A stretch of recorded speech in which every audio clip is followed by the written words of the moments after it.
First of all, I want to welcome you once again to the PASBA Fall Conference and Tuesday morning keynote speaker. My name is Kurt Rickoff, and I've been given the honor to introduce our keynote speaker today. As promised, when I was asked to do this, I said, well, go ahead and send me your bio. And, we'll just take it from there. It won't be your traditional introduction as per usual, if anybody who knows me. So Dave asked me to, keep it light, so we'll keep it different. Dave is a business leader and coach working with some of the world's largest brands, strongly motivated by creating business growth through coaching, collaborative leadership. A keen desire. Yeah. All right. I'm not going to bore you with regurgitating a bio that all of you can read and send out. I promised him I wouldn't do that, and that's why I was joking with him, and I think he was ready to kick me out of his team. And anybody once again, if you know me, that's not my style anyway. And if any of you have met Dave, you know that's not his style. And I was a little nervous when I walked in the room a while ago and looking around, I didn't see Dave, because obviously he blends in so well with a bunch of accountants in a room. A 6'3" Scotsman in a kilt. It's hard to spot him in a room of a bunch of accountants. Speaking of blending in, real quick story. Over the summer, Dave was in training our team back in June, and he was going to be in town one evening. We were trying to figure out what, go out to dinner and things like that. And we happened to have some Cardinal tickets, our usual tickets. So we asked Dave if he'd like to attend a Cardinal game with Mindy and I. He loved the idea because he had never been to an American baseball game. So we dug out a Cardinal jersey for him to wear. We just happened to have a few or 25 at home or whatever. So we gave Dave an extra jersey, thinking he would feel more comfortable in the stadium. But unbeknownst to me, as we were walking around Busch Stadium in St. Louis, Missouri, Dave's got his Cardinal shirt, but people were still giving him a double take. I don't understand. To this day, I don't know why everybody kept looking at us. And he wasn't even talking yet, so I don't know. But we had a wonderful time. I've been working with Dave for nearly a year. He's been invaluable to Mindy and I, helping to lead us through our acquisition of Rick Dobich's firm in June. I really honestly can't imagine of doing it without him. He was there on those days when you want to pull your hair out, and for me, that's a very short trip. And he made me feel better. I guarantee you, after every phone call I ever have with Dave, my mood, my motivation, and my desire to keep going is elevated 1,000%. And I know Mindy would agree. I encourage you to read the testimonials in his bio and everything else that has gotten sent out about him. But I know you all didn't come here to hear me talk, but if you did, let me know. We got time. I forgot my CPA jokes and everything, but without further ado,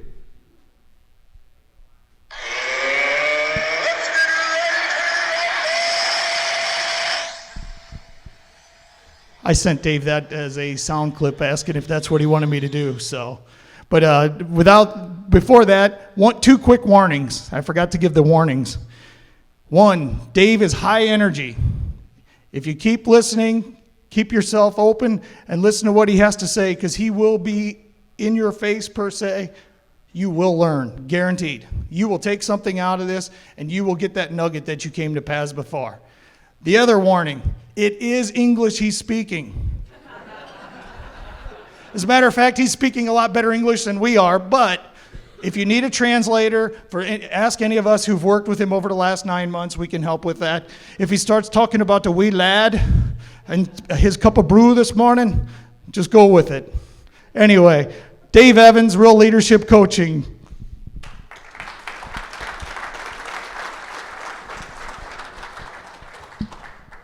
Listen, good morning, and I want to simply say thank you for having me back. And those of you who were with us in September with the bookkeepers, we had a bit of an interesting session together, looking at how to drive real change and looking at how to apply real customer service in an industry that is changing. Now, before I get started today, I was been thinking about this for about 48 hours. And if there's anyone here that understands sound, if we just keep track of the sound, let me know if we get any interference. And I was thinking about, how do I introduce leadership to you? Because if you're like me, you can go to any airport store, you can go to any high street bookstore, you can get books on leadership galore these days. And you've been around in your industry, in your business, I imagine, some of you quite a long time, others less so. And you don't really need me to talk about leadership in the way you probably understand it, right? But the thing is, this morning, before I get started, it's been what I call quite an emotional weekend, because if any of you remember, it was Veterans Day recently, is that right? And I want to take you to Britain, where we do our 2 minutes of silence for those that gave their lives, so that all of us here can do this kind of stuff in a relatively free world. And it takes me back to where I think leadership. I mean, how many people here are come from a military background, if any, at all? Right? Great to have you here, right? Now, the thing is, for me, military forces us to understand leadership in paradigms you probably don't really understand unless you've been through that process. But I was watching the TV at the weekend, and there was a guy in Wales, in Britain, who's 104 years old. And he's in this supermarket with his little desk. And in Britain, we do this poppy thing, right, for all the people that died and the symbol of the poppy. And he's there, 104 years old, raising money for those he lost. Now, pause for a second, because I want to tell you what he had to say before I talk to you about why I'm here today and some of the exciting stuff I'm going to share with you. He's in this booth, and he's at this desk, this guy. But I'm in the airport on Saturday in London, and I'm in this lounge. And I go through the airport, I get through to the next morning, and I'm in the next morning, I then go back to the airport, and I'm in this lounge again, the same one. And we do this 2 minutes of silence. And I was put off by something. And I was put off by this situation where 98% of the room observed the 2 minute silence. There were people from around the world in the room who were playing videos, who were still doing what they were doing, who were still on phone calls, while the rest of this lounge were giving 2 minutes of respect for the fallen. Oh, sorry, we're going straight into the high, get your brain going conversation. Some of you are still at breakfast, right? And I was really upset by this, like I am with the leadership industry.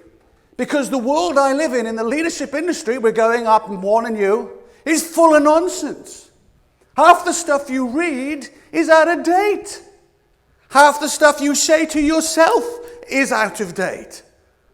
Anybody here read Brené Brown's work? If you haven't read Brené Brown's work, those that you have, you should read it. She makes most of the industry that I represent not really matter anymore. And there are others like her. She's ahead of her time. So I'm in this lounge, and I became stirred and motivated by what is it in the world today that we are all part of that disrespects those that gave their lives wherever they are from. And I found myself having compassion, not for the people that we all give respect for. I started to think about Muslims, Islam, religion, battles around the world, Syria, people who fight for other causes, who have families that no one cares about because they are our perceived enemy in the world we live in today. And if we saw that differently, that would have been 100% 2 minute silence.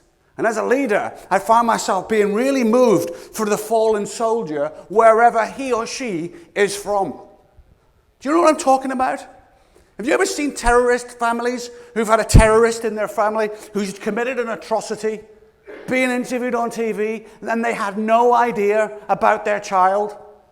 Does anybody think about them as a leader? I do. Do you? Or do you join in with America and the West and Britain, and they just convince us to persecute these people? Oh, they're not worth it. Because a leader doesn't do that. A real leader of today in society, I do apologize if you've come in, welcome, good morning. You want to learn about leadership? I'm going to help you learn about leadership. I'm privileged enough to tell you this morning, and I must stay to my beautifully created deck, I've got to stay on track, so I'll just show you a couple of pictures. This is a saga. My goodness, right? We've been asking the world recently about what book cover should we go with, and we're getting really interesting results. So the ladies, and I don't know why this is, I have no intelligence for this, love the left picture. The guys love the right picture. On social media, we ask, I don't know how many people, we've had one item on social media where 2,000 people have viewed it, the question of number 1 or number 2. Can you imagine, right? 2,000 people have viewed it, and out of the 2,000 people, 4 people commented. Why did you read it? Right? You've looked at that one or that one and gone, oh, that's nice, and moved on with your day. All you had to type was number 1 or number 2. But what is it about leadership behavior where people participate passively and don't do anything? And I mean, why do I tell you about that? If you come into this session this morning and you were intent on another keynote speaker at PASBA, right? Another leadership lesson in your life. Oh, I've come to another conference. I got to go to the sessions. I got to follow the brilliant agenda, one of the nicest agendas I've ever seen, right? It is the second best I've ever seen, but it's still exceptionally clever, right? All of this stuff, if this is what you're here to do, then you may as well leave my session, because I'm not here for that. I follow all this industry. I'm going to share with you 3 stats this morning about your industry's telling you to learn leadership. Did you know that? Is it working? Oh, yeah, like that, yeah. Look at that. Is it working? Okay. Yeah? Your industry is inviting you to learn about leadership. And I think many of you in this room, and I don't know you personally, but I've been around this industry enough to know, I don't think you know what it is you've actually got to learn. Because what I understand to be leadership is not what the world is teaching you today. It's out of date. And that's why we got one book cover calling Leadership or Leaders. That's right, you should laugh because it's entirely true. I work with leaders all over the world who tell the story of leadership, and there are some in this room, and you know who you are. You tell the story of leadership, and your people go, oh, that's good, and then they watch you do nothing. Well, I like the story you told us. That's fantastic. Thanks for that. Real leadership is doing what you tell your people to do, and if you're pants at it, do you know what that means, pants at it, rubbish? Just tell them you're rubbish at it, and they'll respect you more. There's a guy in London I work with. They run a multi-million, £100 million business, and he gets up in the morning and he tells everybody at training when they join the company, some of you will be fired by tonight. And he smiles at them. Now, isn't that terrible? Actually, I think it's brilliant. And I'll tell you why I think it's brilliant, not because of what he's doing is brilliant, because he's telling them the truth. They're looking for 7% of the marketplace demographically that can do the job that they do. 7% in London. There's 7.5 million people. 7% of 7.5 million people. Do the maths.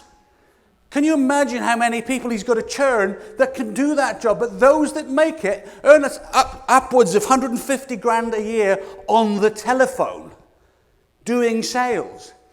They get rewarded beyond reason because it's a unique business. Now, the guy has got a lot to learn about leadership, but what he has learned is I don't lie about as a leader what I'm like.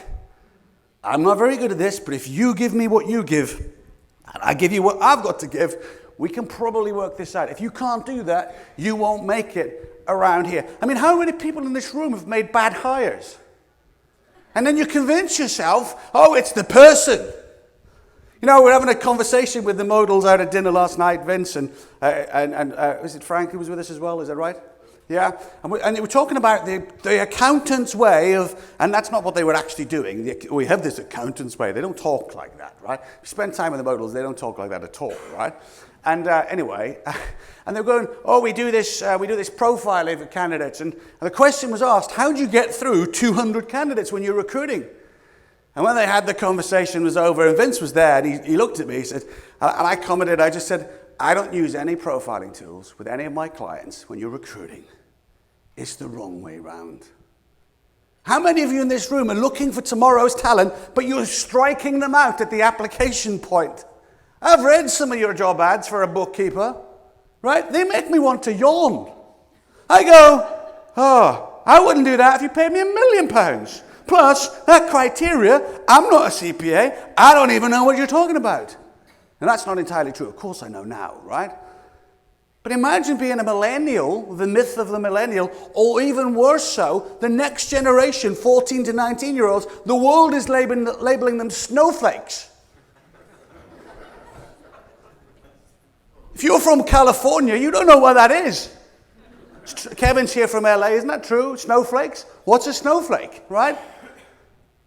My son has no idea what a tape deck is. Do you know what I'm talking about? Right? He has no idea what a CD is.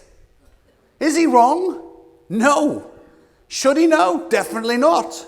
You know, I remember the days when you'd hold down a BBC computer or whatever it was called, that big white thing, and you'd have to reset it by flicking a button. Do you know the one? And you go like this, hold the R down, and then you'd be like this. You have to do that with a Sonos today. Did you know that? To reset a Sonos, it's the same process. But you're doing this going, like that. And then you'd wait for this thing to boot back up. We live in a strange world, but on leadership, my invitation to you this morning, before I get anywhere near the content, and I've got 7 things, that if you apply these 7 things in your business, I promise you they will and they do make a difference. You can take this to the virtual bank and you can grow your firm on just the content from today. Now, the other promise I made to myself was an interesting one, because I should really make it to you. But actually, I made this to myself. I'm not covering anything that's in these books, right? Because I think great speakers, not including myself in that bracket, great speakers know how to give you something and then say, go and immerse yourself in this. Does that make sense? And I promise you, because we've had people test reading this, and I cause so much confusion, as is my style, when in September the 1st, somewhere around then, I decided to rewrite it. It's not a good idea when you're an author. Can you imagine what my team said? Why do you want to do that? Well, I just think it needs to have a bit of a different flavor. What do you mean flavor? That's not even a writing term. Yeah, it's kind of a bit vanilla, and I want to have a different say. So we are going to get your copy, but I have to tell you, there's a slight hitch. So last week they were collected specially from the printer on Wednesday, with a guaranteed delivery by one of the best companies in the world, UPS, right, at doing deliveries of Friday lunchtime here in New Orleans.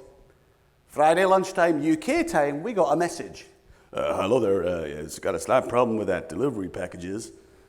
It must have been an American, I have no idea. There could have been a Lithuanian call center, I have no idea, right? It could have been like the Russian mafia. Hello, we've got the problem with your parcel. Right? I wasn't there, I didn't get involved. But I get this alert from the printers saying, yeah, there's a slight issue here. And this Gareth guy who was closing for the weekend, and he was off on holiday, he was at the printers, he's like, yeah, there's very little we can do now, Dave. I says, Gareth, we've got an event next week, and we've got 200 of these things to give away, and that doesn't really help me. So we then found out they were at London Stansted for 48 hours in customs. I don't know what they think is in that box, right? I have no idea. I've walked through, since then I've actually walked through one security gate kilted, unchecked for the first time, right? Because I don't know what it is about going through security in this thing. People like to go, yeah, we need to search you. We'll just get the gloves.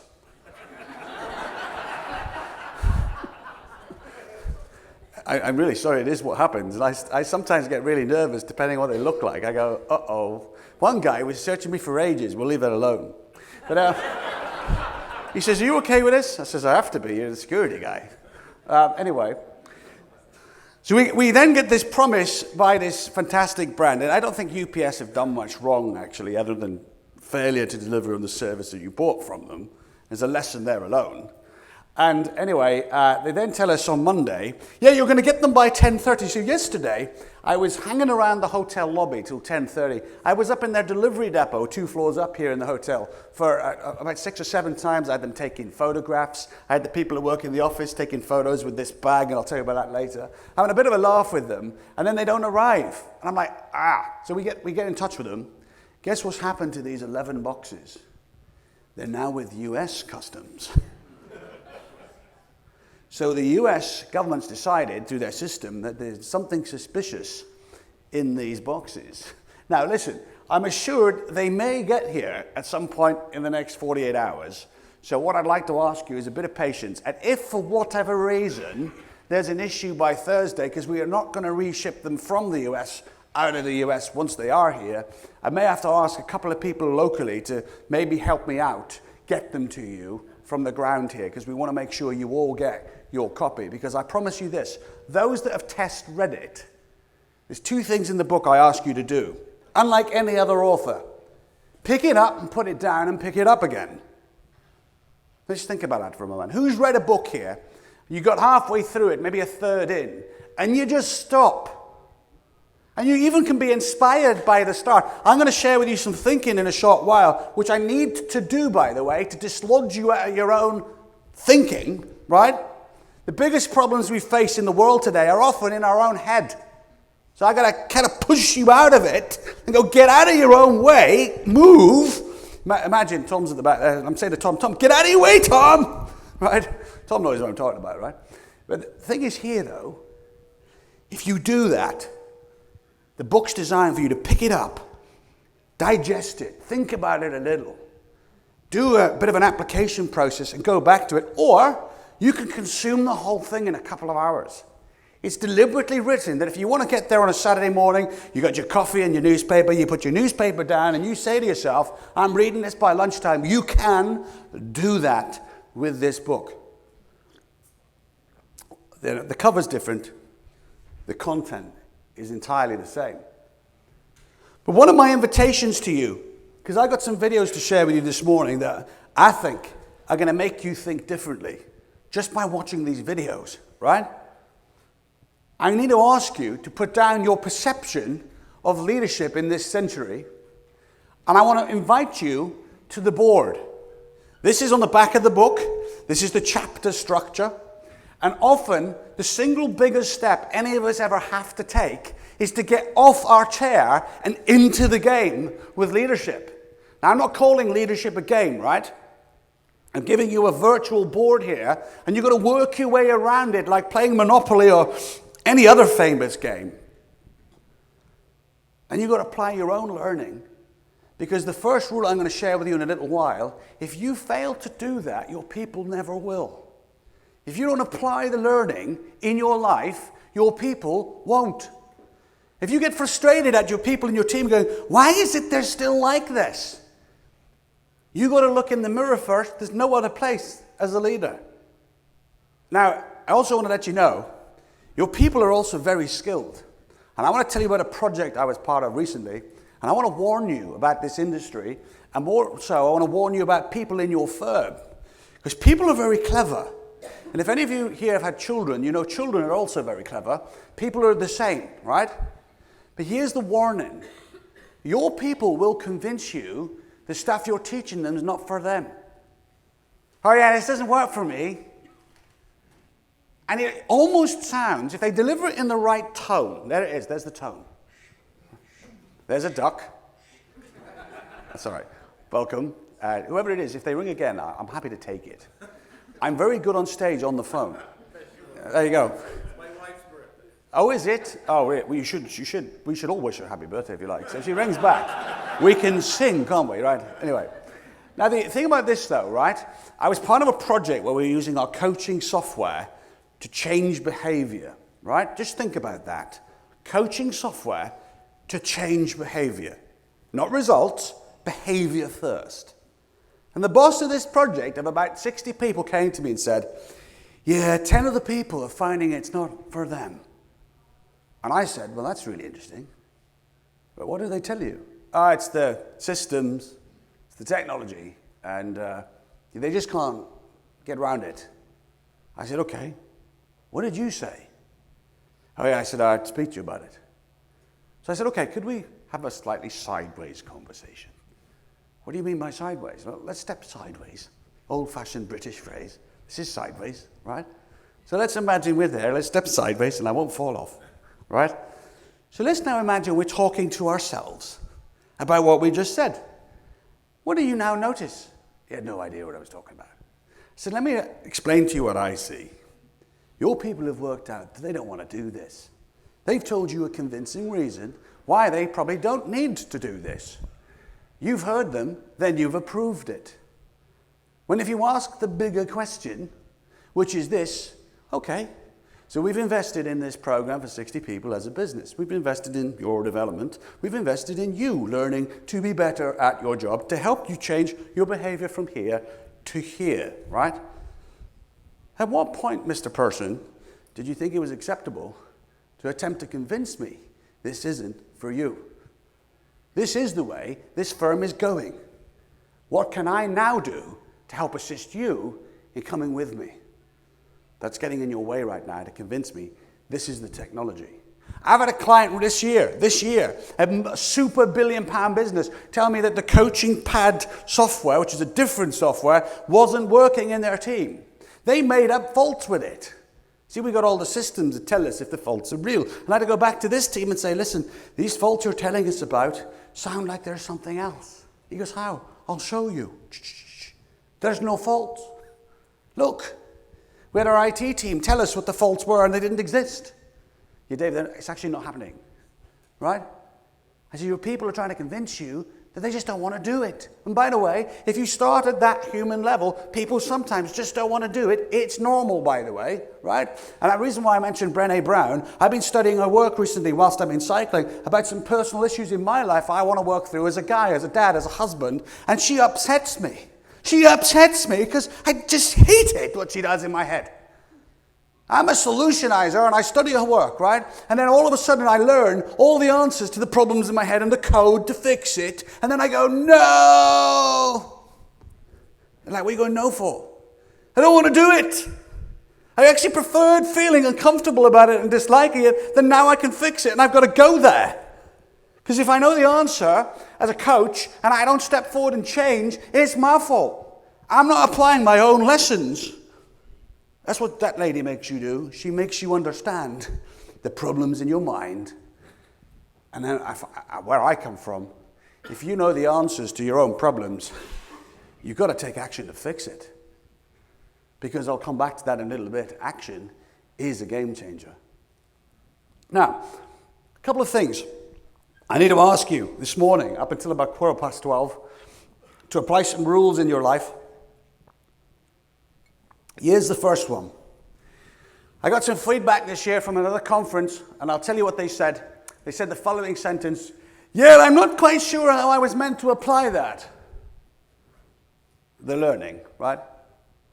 And it was given back to me as somebody, and they said, oh, Dave, you didn't quite make it clear. And I want to tell you before I start today, it is not my job today to apply this to your business for you. It is up to you. It's entirely your responsibility. My job is to give you a way of doing that. Would that be useful? Now, what I'm about to share with you is one of those donut techniques. And by that, what I mean is a donut is a beautiful sweet dessert with a hole in it, or sometimes filled with cream, that's delicious as something to eat. As a coaching tool, or as a comment about things you fail to do as a human, it means I'm insulting you, right? Calling you a donut. You happy with that metaphor, right? If I share this with you, which is what I'm about to do again, I did this in September, right? And you fail to apply this tool, you're a donut. Sorry, you are, right? Because if you ever have meetings in your firm and you always wonder, why do people not do stuff? Well, this is the answer to that. And if you learn this and don't teach somebody, you're a donut, right? It's a leadership coaching feedback tool, donut, right? Now, please do not go and use that in your firm. People go, why do you call me a donut? It's not a real thing. But failure to do this is, right? Now, I'm going to use this flip chart, classic flip charting. You should have had an email from us over the last 24 hours telling you about this to get you ready to use it, right? Now, I've met people in businesses, and I want to give you one last example. Years ago, in my corporate career, I was a director in a very big brand who I can't tell you who it is because the story is not, there's other parts to it, and they're not all good, right? And I was in this 2-day operational meeting with 30 people across this multi-million pound business, however you were meant to say that type of lots of digits, right? And I sat there for 2 days and thought, I got all this information. What do I do with it? What do I tell people? How do I filter this data from an operational meeting? Your teams know you're here, true? Who's guilty of coming to Pasbury and going home going, I've got the gold dust. I know what it is I'm going to do to transform my firm. Who's guilty of that? I'm going to change my systems. I'm going to buy technology. I'm going to get my social media going. I'm going to tell my bookkeepers that I need 10 grand more a month in production. And some of you are rubbish. Who's done that as an owner, right? And it's okay, it's normal, isn't it? You come to Pasbury, you get inspired by other people's success, and you go back and go, I got this big list. And your bookkeepers and the people in your firms know you're coming. True? Right? Help yourself, help them by doing this forever, right? This is how it works. If you haven't read the email, this is how it works. During this session, I'm going to ask you to use this formula like so. We do this in all of our programs. I want you to do an ACT. A stands for this question. What can I apply? When you're learning information, there's things I could share with you this morning that might stimulate other thoughts in your head. You might be sitting there going, oh, Dave, that's a great idea. Then ding, your microwave in your head goes off and you percolate something else and you fix that instead. I don't care what you fix afterwards. All I'm asking you is to think and commit to, I am going to apply something. And when you make a note about whatever that note is, in a circle, the A, you put an A in a circle next to the note, like this, whatever the note is. Does that make sense? So afterwards, you can come back to your A and go, why did I put an A there? Oh yeah, he was talking about optimizing technology. Okay, great. I need to come back to that because I need to apply that. There are suppliers at this conference who can help you optimize your technology. And I need to tell you, if you've come to the last conference and thought, I must buy that technology from somebody who's in there who can fix your business and you haven't, get off the fence and do it. Apply it, right? Start. Does that make sense? That's why we have this code. The next one. This one is the same question. What can I change? Same question, C in a circle. What can I change? I'm going to challenge you this morning to change loads of things about you. If you're like me, and you might not be, in fact, a lot of people are not like me. I've learned that the hard way.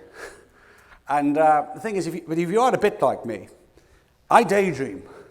I enjoy daydreaming like there's no tomorrow. I like writing and thinking. When I wrote Mount Evans, I was at the Payroll Vault conference and I shared that story. That story made the book. I had so many lessons in that story, I thought I'd got to tell everybody about this. I solved mindset technique in my head riding Mount Evans. I've had to put numbers to mindset.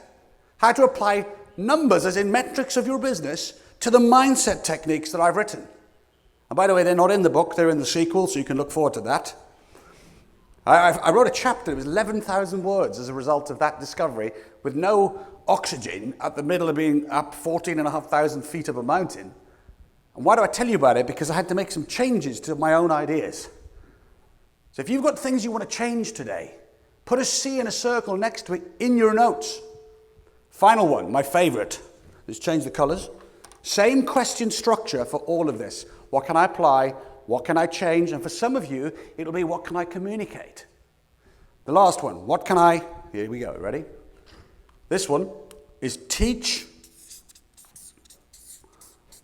or my favorite, transform. Now I've got to tell you something, right? I'm going to tell you something that nobody in my industry would tell you. Goals are boring. Goals are usually boring. Who's written a goal this year? Yeah, we're going to grow our firm by 23%. Yeah. Makes me want to do a dumbbell curl. Yeah. Right? And I'm not one of those people that does that a lot. Can you tell? Right? Yeah. Or do you want to transform your whole life and your business this year, where growth is just part of it? Where do you want to be in 5 years' time? What does that movie look like? That's transform. What difference do you want to make in your community this year? And have you started yet? You know, there's a couple of things I do as a coach. I was talking to somebody last night, and I can't tell you the conversation because the context is quite rude. And not that kind of rude, right? As in, it's too blunt for you this morning. It's still too early, right? And they were asking me, Dave, do you ever do free work? I just looked at them. Do you? You can imagine their answer. Now, who's read tips over the years? Don't do anything free for your clients. In the early 15 years ago, I did all that stuff. And people would say to me, coaches would say to me, Dave, you can't do that. It's true. I remember once my friend asked me to give them a cure to smoking, right? Can you do a phobia cure, Dave, on my wife? I said, sure. I said, but you're going to have to pay for it. Okay, how long will it take? 18 minutes. That's how long it takes, right? I'm trained in all that stuff. 18 minutes. Okay, how much is that? $400. What, $400 for 18 minutes? Are you for real? Yeah. And they went away. They had a bit of a paddy, right? They were moody about it. I didn't want the $400, right? But can you all guess why I asked for $400? It's my friend, 18 minutes. They got to commit with their cash to giving up cigarettes because cigarettes cost a lot of money to buy anyway. And you've got to commit your brain to your decisions. I've had people ask me to help them with flying phobias and all sorts. I always ask them for cash. By the way, for that kind of work, I give it to the local hospice where I'm involved as an exec director. I let them have all the money from that kind of work. I don't want that kind of money for that. It's not what I'm here to do. And the free work I do, just to let you know, is for a hospice. The people who give love to the people who are at their end of their life. That's where I do my free stuff. Can you guess why? Because there's people there who are doing their free stuff, right? Dealing with the real life leadership conversations that change the game for me when I see that taking place. That's just transformation. By the way, this is just rules. Wait till we get into leadership, right? Next one. I loved it when I was at the September show because I got to meet the bookkeepers, right? Do you know the ones? Your friends, or for some of you that bane your life some days, right? Tax season, you just don't talk to them. Right? I've seen them. They're like this, the tax preparers. And I was able to contrast last year when I was with you as a guest and a vendor, and I got to meet you all for the first time. And I was able to contrast, here's the PASMA members, this is you, right? Looking spiffing, right? You're here today looking spiffing, and you're ready to roll. And then over here is these bookkeepers. And they're like rocking up. They're not quite rocking up, but they're more of a rocking up style people. They go, let's go to this training they're making me go to. You know the type of conversations you probably had, right? And I bet you've all got bookkeepers who didn't even want to come to that thing, and you made them go, right? But you come along with your Sunday best on to PASBA, and you pull this face. Now, I grew up in church. I have a faith, so I'm not being offensive here, just to warn you. So turn your sensitivity meter down for a second.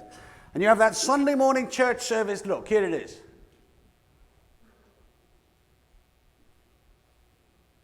Hi, Blake. And you meet everybody like this. Yeah, I've got the most efficient and lean PASBA business. Blueprint, that's my firm.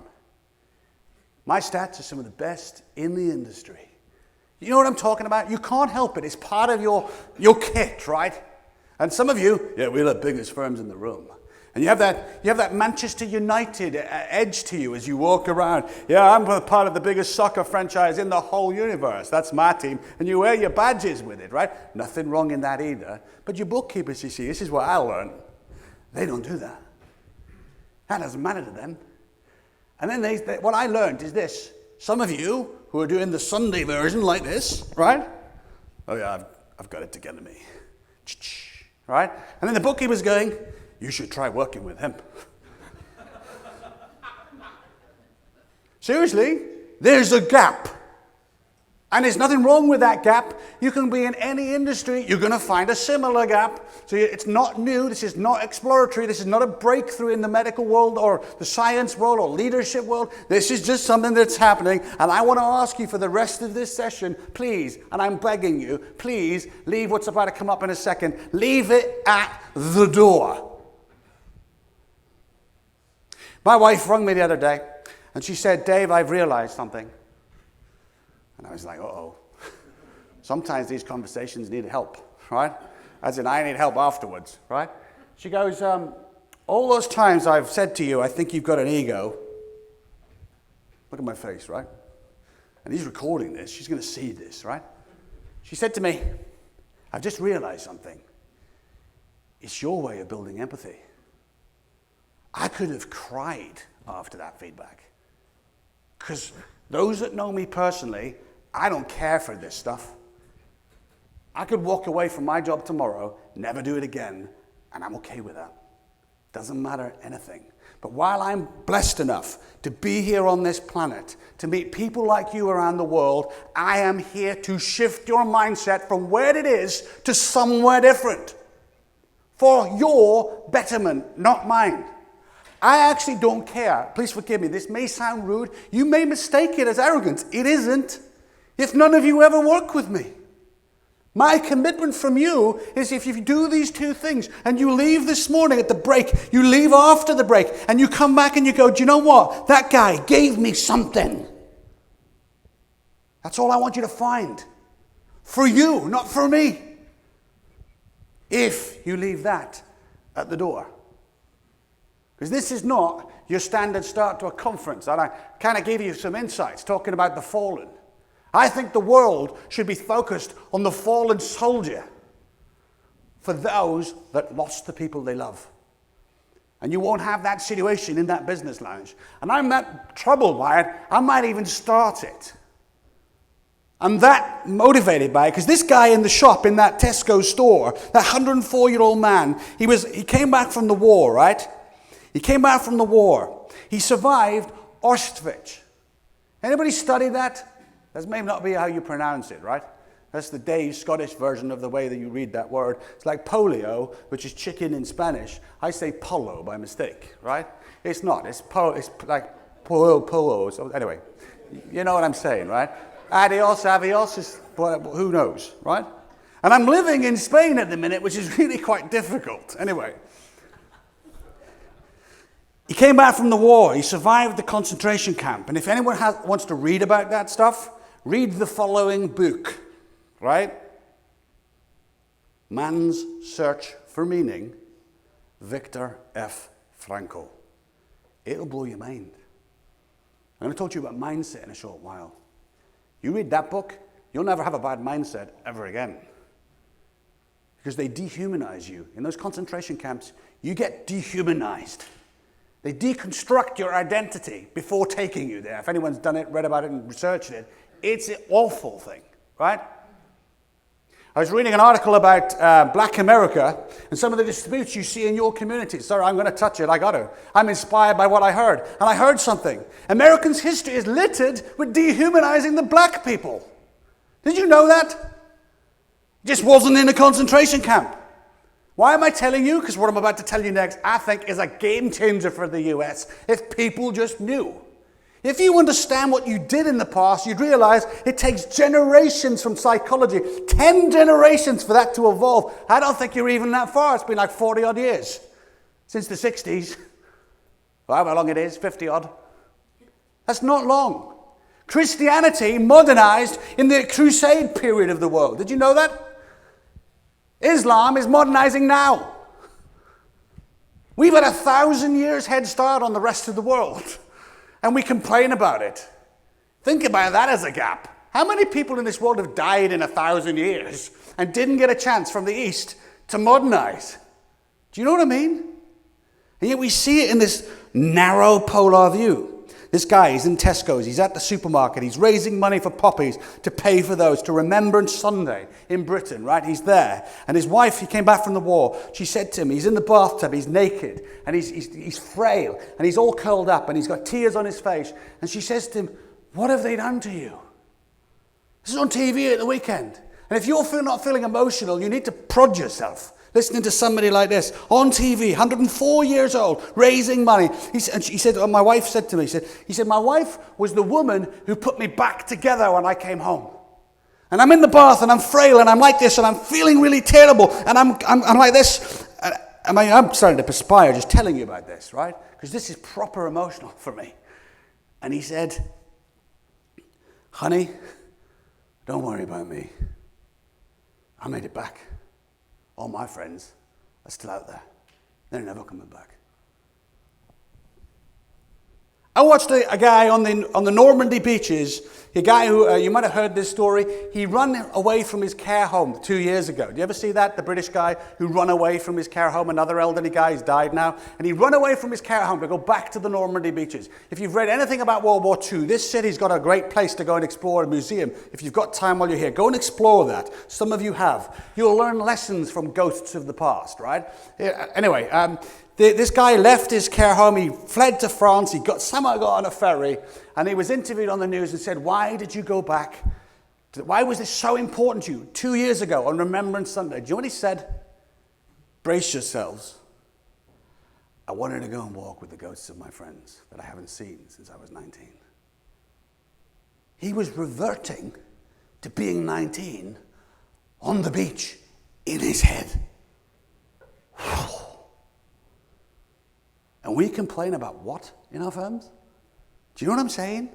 My kids would say, just saying.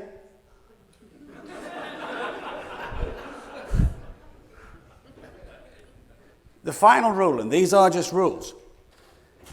I just want you to open up your mind this morning. Just be real.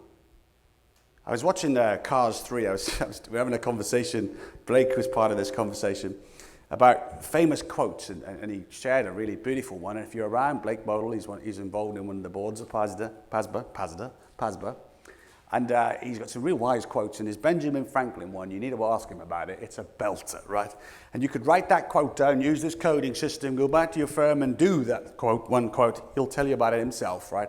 He's got himself together these days. He's hot as anything, right? He'll tell you this quote.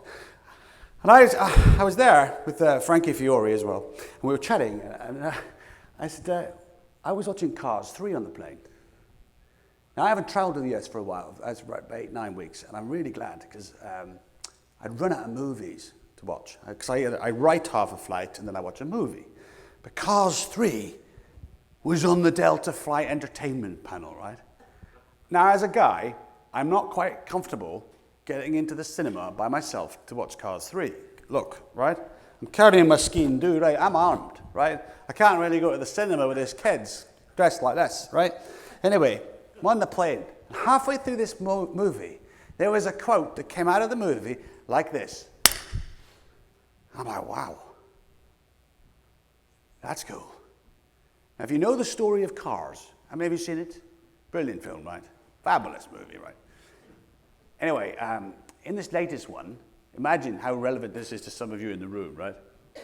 Lightning McQueen has become like the old retired guy, and his technology rookies overtaking the racing tracks, and his confidence and his mojo's gone, right? How many can sometimes relate to that in life and in business? I can, right? And he goes to seek, because Hudson Hornet, who was his coach originally, is dead. His car's crashed. He's been sent to the recycling plant and all that, whatever happens. Because they don't tell you in these kids' movies, where did the doc go? What did they do with his car, right? Who knows, he could have become a transformer, eh? Anyway. So he finds the mentor of Hudson Hornet. And they all get together like in a movie, right? In a small western town of America. And then out of nowhere, this Carl's character, whose name eludes me, says the following quote. Are you ready for this? Hey, kid, the truth's always quicker.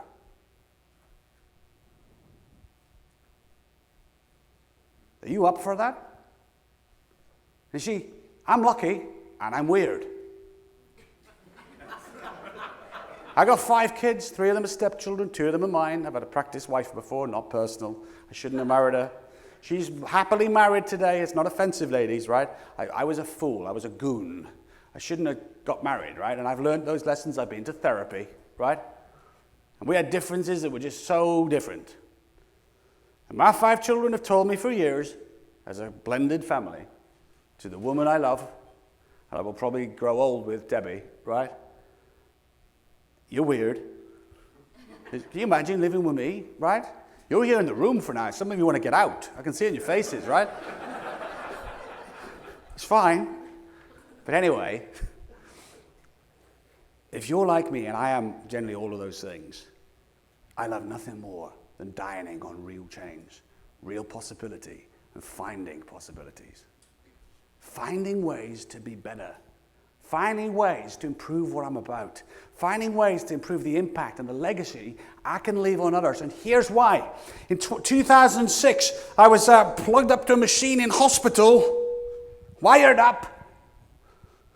Heart monitors, ECGs, needles, whatever they were, strapped down with rope. It wasn't rope. It was a safety harness. In my head, it was rope. Right? I was like a stallion that had been subdued because I'd just had septicemia and I'd been defibrillated, which is why I was still here. And I want you to imagine what my eyes were like, looking at all these people. And I realized how old I was and how young they were. I'm thinking, thank goodness they're here. And then I asked them a question, and this is what I said. What are you doing? That's what I actually said, like that. And they all, it was like the wind had hit them. They went, because I was filled with adrenaline from the shock. And I was just processing live what had just happened to me. Because one of the reasons I'm wired like this is on 3 times in my life, my human life, I've nearly died. Sometimes nearly tragically, but I've managed to make it. Which is great news, by the way. I really appreciate it, right? Really appreciate it. But my commitment starts in the morning to myself and to the world. I am here, I'm still alive, and because of that, I will leave an imprint on the people that I meet. And I'm asking you this morning to find your imprint. I'm going to ask you throughout the session to stop and apply this learning code to make sure that you're doing it. So when we get into this stuff, these 7 questions and these 7 principles, you can go back to your offices, go back to your teams, and be better, much better, as a leader. Is that okay? Is that a fair deal? Is that an exchange we can do business on? So I'm going to teach you a principle, and I'm also going to teach you and ask you a question. Your answers are up to you, but there's one last rule. You see, if we were running a workshop, and I love running workshops because I usually have about 12 to 20 people in a room, and then I get to talk about things in a structured way that means I can really grill people's brains fast. And those of you who've been in a room with me and seen me do it, it's a unique experience because you see people that you think can't change in front of you, right? Because I won't let them off the hook. And if it's only 12 of you, it's very easy, right? Because you can't go anywhere. And I'll find reasons for your teams to find a reason to start that you can never ask them. Because I'm not you. It's like my son will never really believe me sometimes because he's my son. Do you know what I'm talking about? So I'm not part of your fabric every day. So when I show up, I remember walking in Tom Bauman's office. He wasn't there, right? Which apparently is a theme. Isn't that right, Tom? Anyway, his general manager, Janice, just sat there looking down the corridor, and I walked in, and she did this. That's what she actually did. And I went, morning.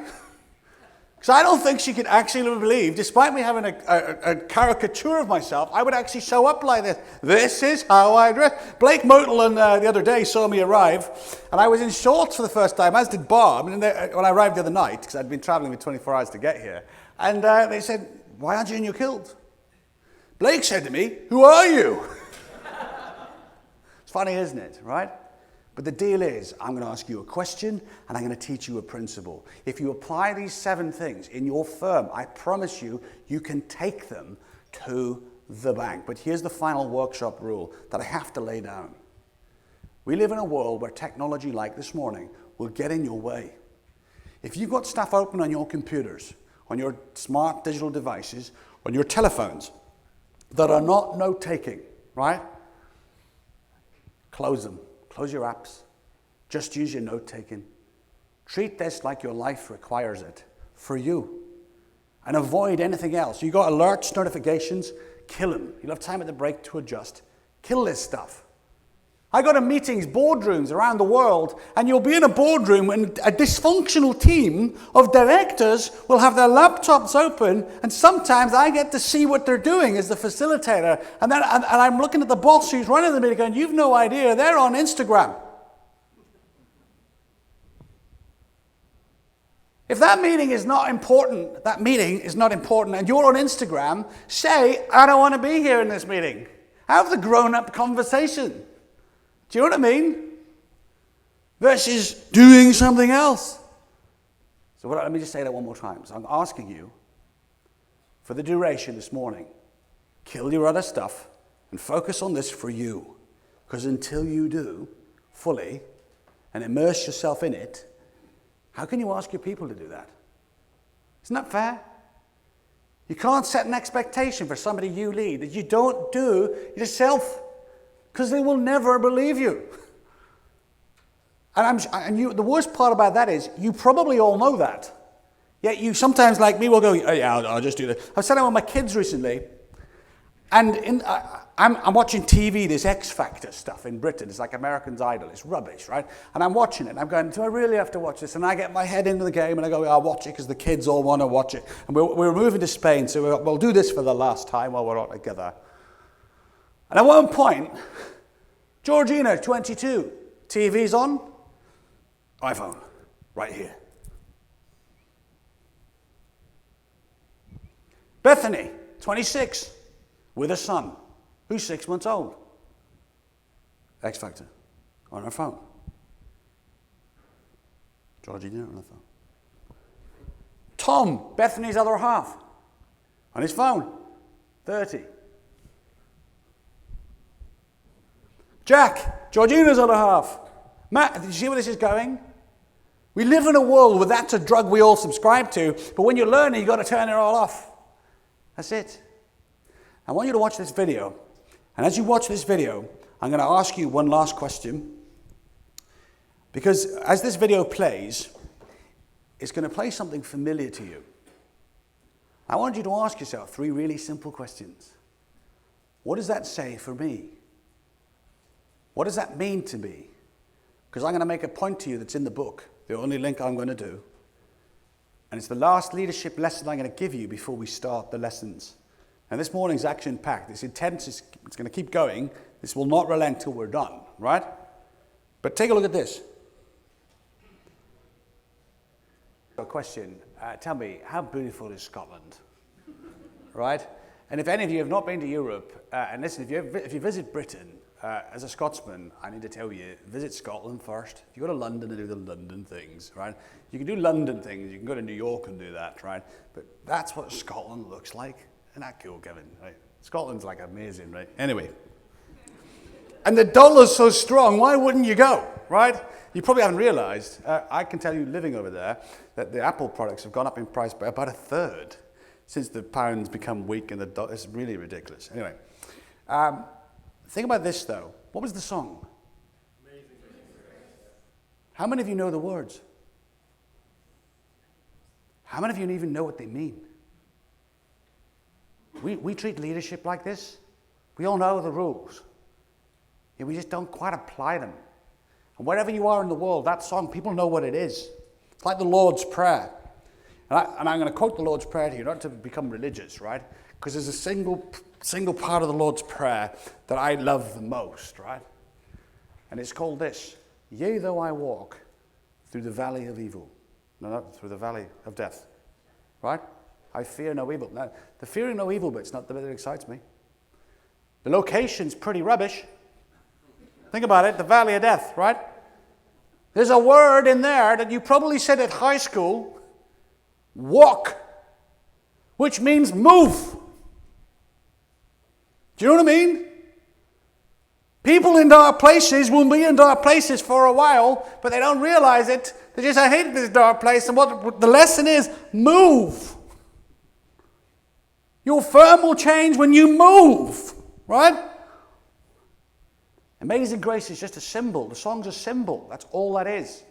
We all know what it is, but we forget to do it properly. We get to, we go to funerals, and sometimes this is selected regularly in funerals.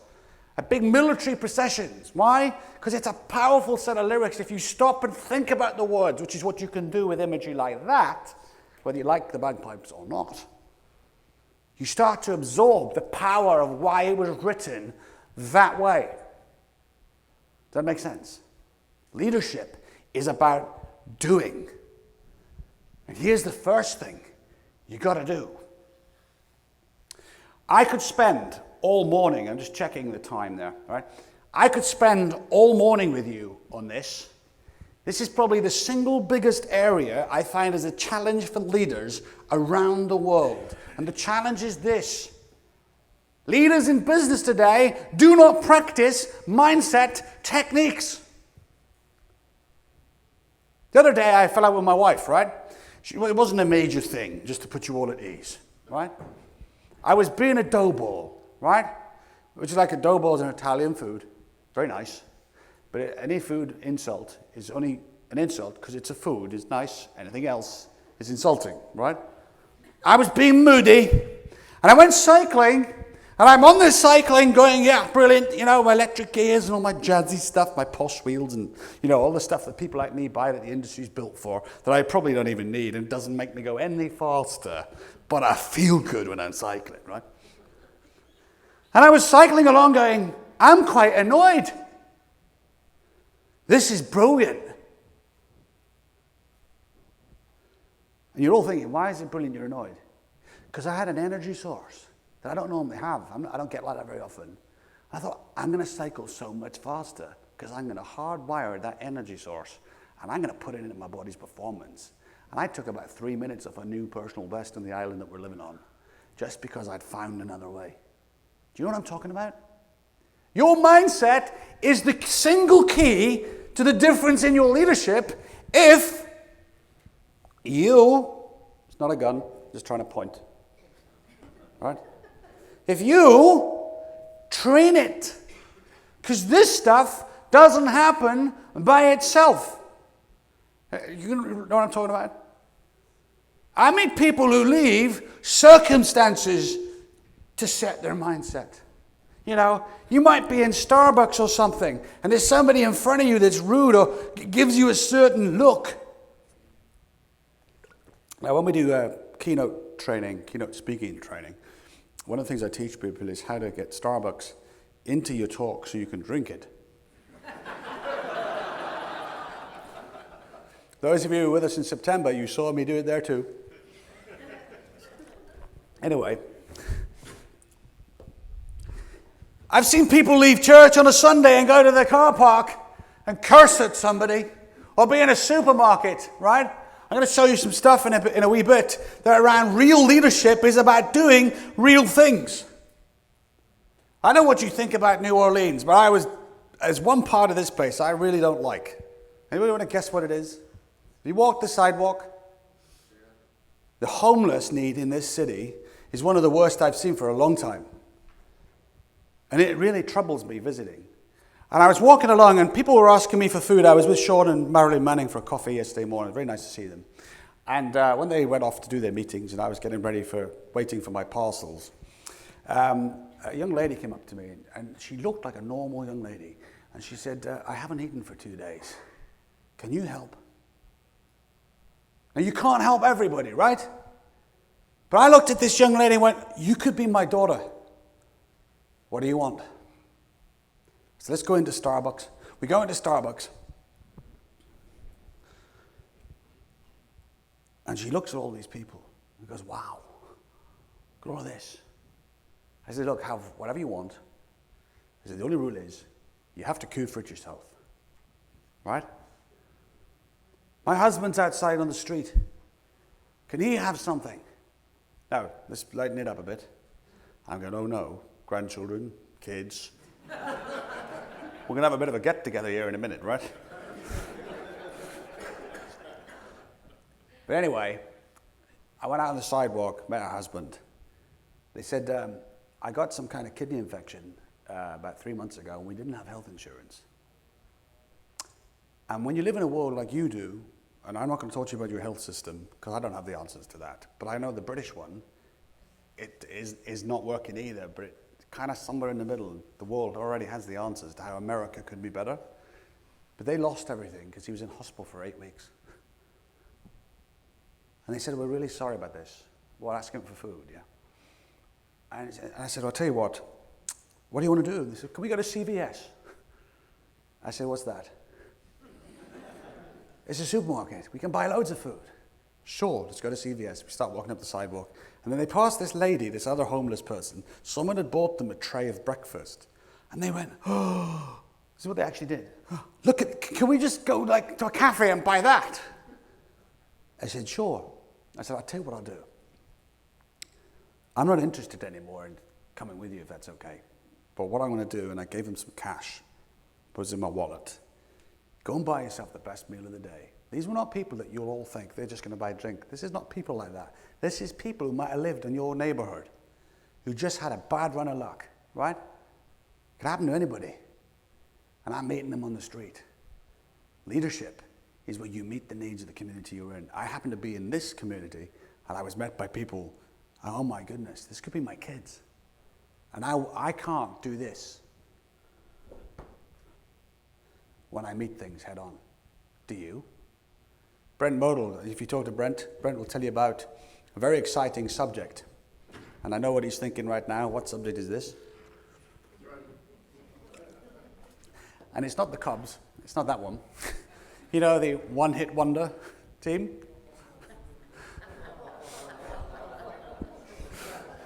Hey, look, I can't really knock them. They did do it after all, didn't they? Right? I was on a flight to Dallas to the Gaylord Resort the night they won. I remember because the turbulence for 3 hours was quite unsettling. Right? I think where were we going? We actually went from Chicago, I think it was we left there, to fly to Dallas across all of your air systems. And I've been on this flight for 3 hours. And the plane's doing this. And I always assess other people first about the level of worry you should have about the circumstances you're in. And everybody else on this plane was like, completely oblivious. So it clearly happens all the time on that flight path, right? Like the time I went to visit the Modals once and there was a really windy day in Chicago. Same as most other days. But this was a bad day. And the guy landed the plane sideways. So how the heck do you do that? Anyway. So Brent's got this interesting subject to tell you about. It's called the paperclip theory. Ask him about it, he'll tell you what it means. But if you're unhappy with things, and I'll give you a different version. I used to call it in retail when I was a retail expert, the Coke can in the car park. Do you walk past the Coke can on the street and say, why have you left that in the car park? Or do you go there as a leader and pick it up yourself? What is it you do? Do you know what I mean? Do you ask people to use better language in the way they engage your clients and then you speak badly yourself? Do you ask people to do techniques, courses, systems, and you do something else yourself? Do you know what I mean? Paperclip, Coke can, leadership, training, techniques, technology. We could keep going. Do you tell your family to be a certain way? And yet you do something else yourself. This is the real side of leadership, isn't it? You want to see what I'm like? Talk to my family. Don't listen to what I say. The people close to me, how do they describe me? What does my son Cameron say? Because he'll tell you, because I actually do ask them. I actually ask them the review questions as a dad every so often. Hi, Callie, darling. She's 19. How do you find me this year? And I know you think, what? Right? She's learned to answer. She tells me, Daddy, you listen to me so much now. Those of you who've been on iFactor with me, our client engagement program, which is pretty clever, she told me when she was 11, you don't listen to me. So actually, at 19, 8 years later, right, her telling me that is like, now I could get that wrong tomorrow, right? And she go, you stop listening to me, right? And I'm back to square one. But we all know listening is important, but how many of us do it? Now let's come back to this. We've got mindset techniques. In the book, there's a whole chapter about mind changes that we're going to just give to the world. I sat down with somebody in New York many, many years ago and learned about the power of mind changes, a top CFO in his office, and I learned techniques that I'd seen him doing, and he told me some of the stuff he did. You can read about it, right? Mind changes. Training your neural pathways in your brain to do the things you need it. You need it to do better. I want to tell you one last thing about this, because we haven't got enough time to talk about mindset in detail, but it's up to you to set it, right? Now, when I was at the last conference in September, I told people in your teams about doing your teeth in the morning. Why not do your teeth and think about the impact you're going to have today? And tune your mindset in like a radio station, right? Tune it in, turn the channel on in your head, right? But coming back to this, you decide your mindset, not your conditions. The conditions around you are just circumstantial. It's up to you the impact you have. Isn't that true? You got to do it though. And I want you to leave here at the break, leave here this morning, leave here, go into the other stuff from this conference, and I want you to start to think about how can you just do that better, because here's the reason why. You lead people. They look at you for this. I'm going to give you an analogy later that I think you're going to laugh at. But it's a very real one, because it's so simple and funny. You'll go, ah. But then you'll realize you're one or the other. And any one of us can be rubbish and great. Isn't that true? At any moment in time. Now, let's get into this. I'm going to show you 3 stats from the industry that I think are pretty important. Here's the first one. The industry average for people engagement, which is how engaged your people are with you in your firm internally, sits at 50 and 56%. Can I let you know that's low? It's very low. One of our biggest clients, Sky Digital in the UK, turn over £2 billion profit a year in their business, right? That's a big business, isn't it, right? Their people stats for 25,000 people is 83. Wow. Do you know why? They've no choice but to put the people at the heart of their organization. It's the only power they've got. Does that make sense? Now, would you like to see an outstanding example in this industry? From a recent survey we run in their business, and if you want us to run this survey with your business, just get in touch with us afterwards. This survey is very interesting. We've built this deliberately with the help of the Motels. How's this for a stat?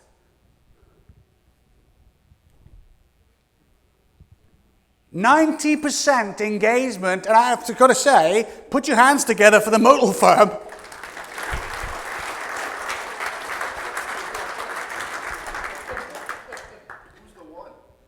That's right.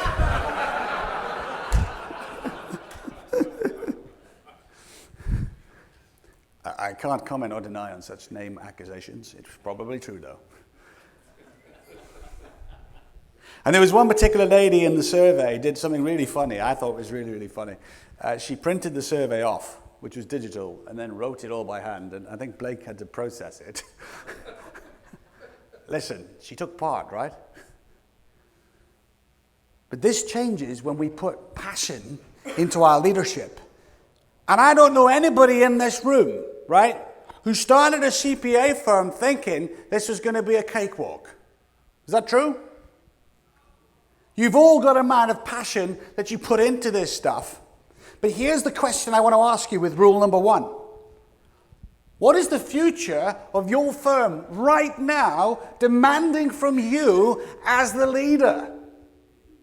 I drive a Range Rover back in Britain. I've taken it to Spain with me, and where we're staying at the moment. And right on the back of my Range Rover, I have this little Iron Man logo. And one person stopped me once. He kind of came alongside me and went on his glass, like that. They drive on the other side, right? I'm like, what have I done? if I cut this guy up, he says, you Iron Man? I says, see? I'm like, how do you know? And he drove off down the road. On the back of his car was an Iron Man silver label. He'd done the same thing. Now, why mine's there is not to tell the world that an Iron Man. You wouldn't know what that logo is if you saw it, right? But I see that because I learned at 140.3 miles total race distance, when you're doing the marathon survival run, you have a lot of stuff that goes on in your head, right? And I discovered other parts of my mind that are really resourceful to me. And they remind me when I'm doing tough things in business that I got to put that mindset on in order to execute the best of what I'm about. I can't rely on my normal personality. I got to tune in the other style, the other edge, the other element. You'll hear my tone change, my physiology alter. I'll start to sound different. I'll stand different because I'm starting to think about, I need to do this. And I'm going to find a way, even if I don't like this, I'm going to push through this. Because on an Ironman marathon, you don't tend to enjoy it. The pros do. They're really weird. The guy who won the Ironman championships in Kona this year set a new course record of 8 hours and something. Can you imagine? He'd finished the race when I'd started running. 26 miles to go. 26 miles to go. And he's having his coffee. Wow, it's amazing, isn't it? But in your firm right now, I want you to put down an answer to this question. What is it demanding of you? What do you need to actually do? Are you ready? If you don't know what to put in your lens, now there's a name for this. It's called the reticular activation system. Right? It's called the RAS. If you don't know what to put in your focus, you're never going to achieve it. And I was talking to Sean Manning yesterday, and he said something intelligent, which happens every so often. And he said this. He said, your focus is your responsibility. You can't delegate it. Isn't that true? So we got 7 leadership principles to do. Would you like to see number 1? It's the hardest of all of them. Right? And I've been saving it.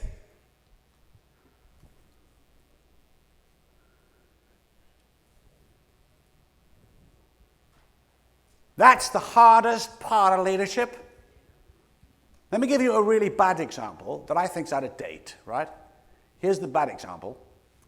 Yeah, in my office, if the toilets need cleaning and there's nobody else to do it, yeah, I don't mind doing that. I just phone up a cleaning company. Well, you could actually, couldn't you?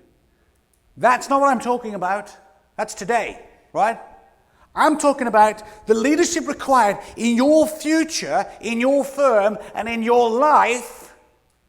You've got to model that today before you ask others to do it with you. Do you see why it's the hardest? It's also the most lucrative.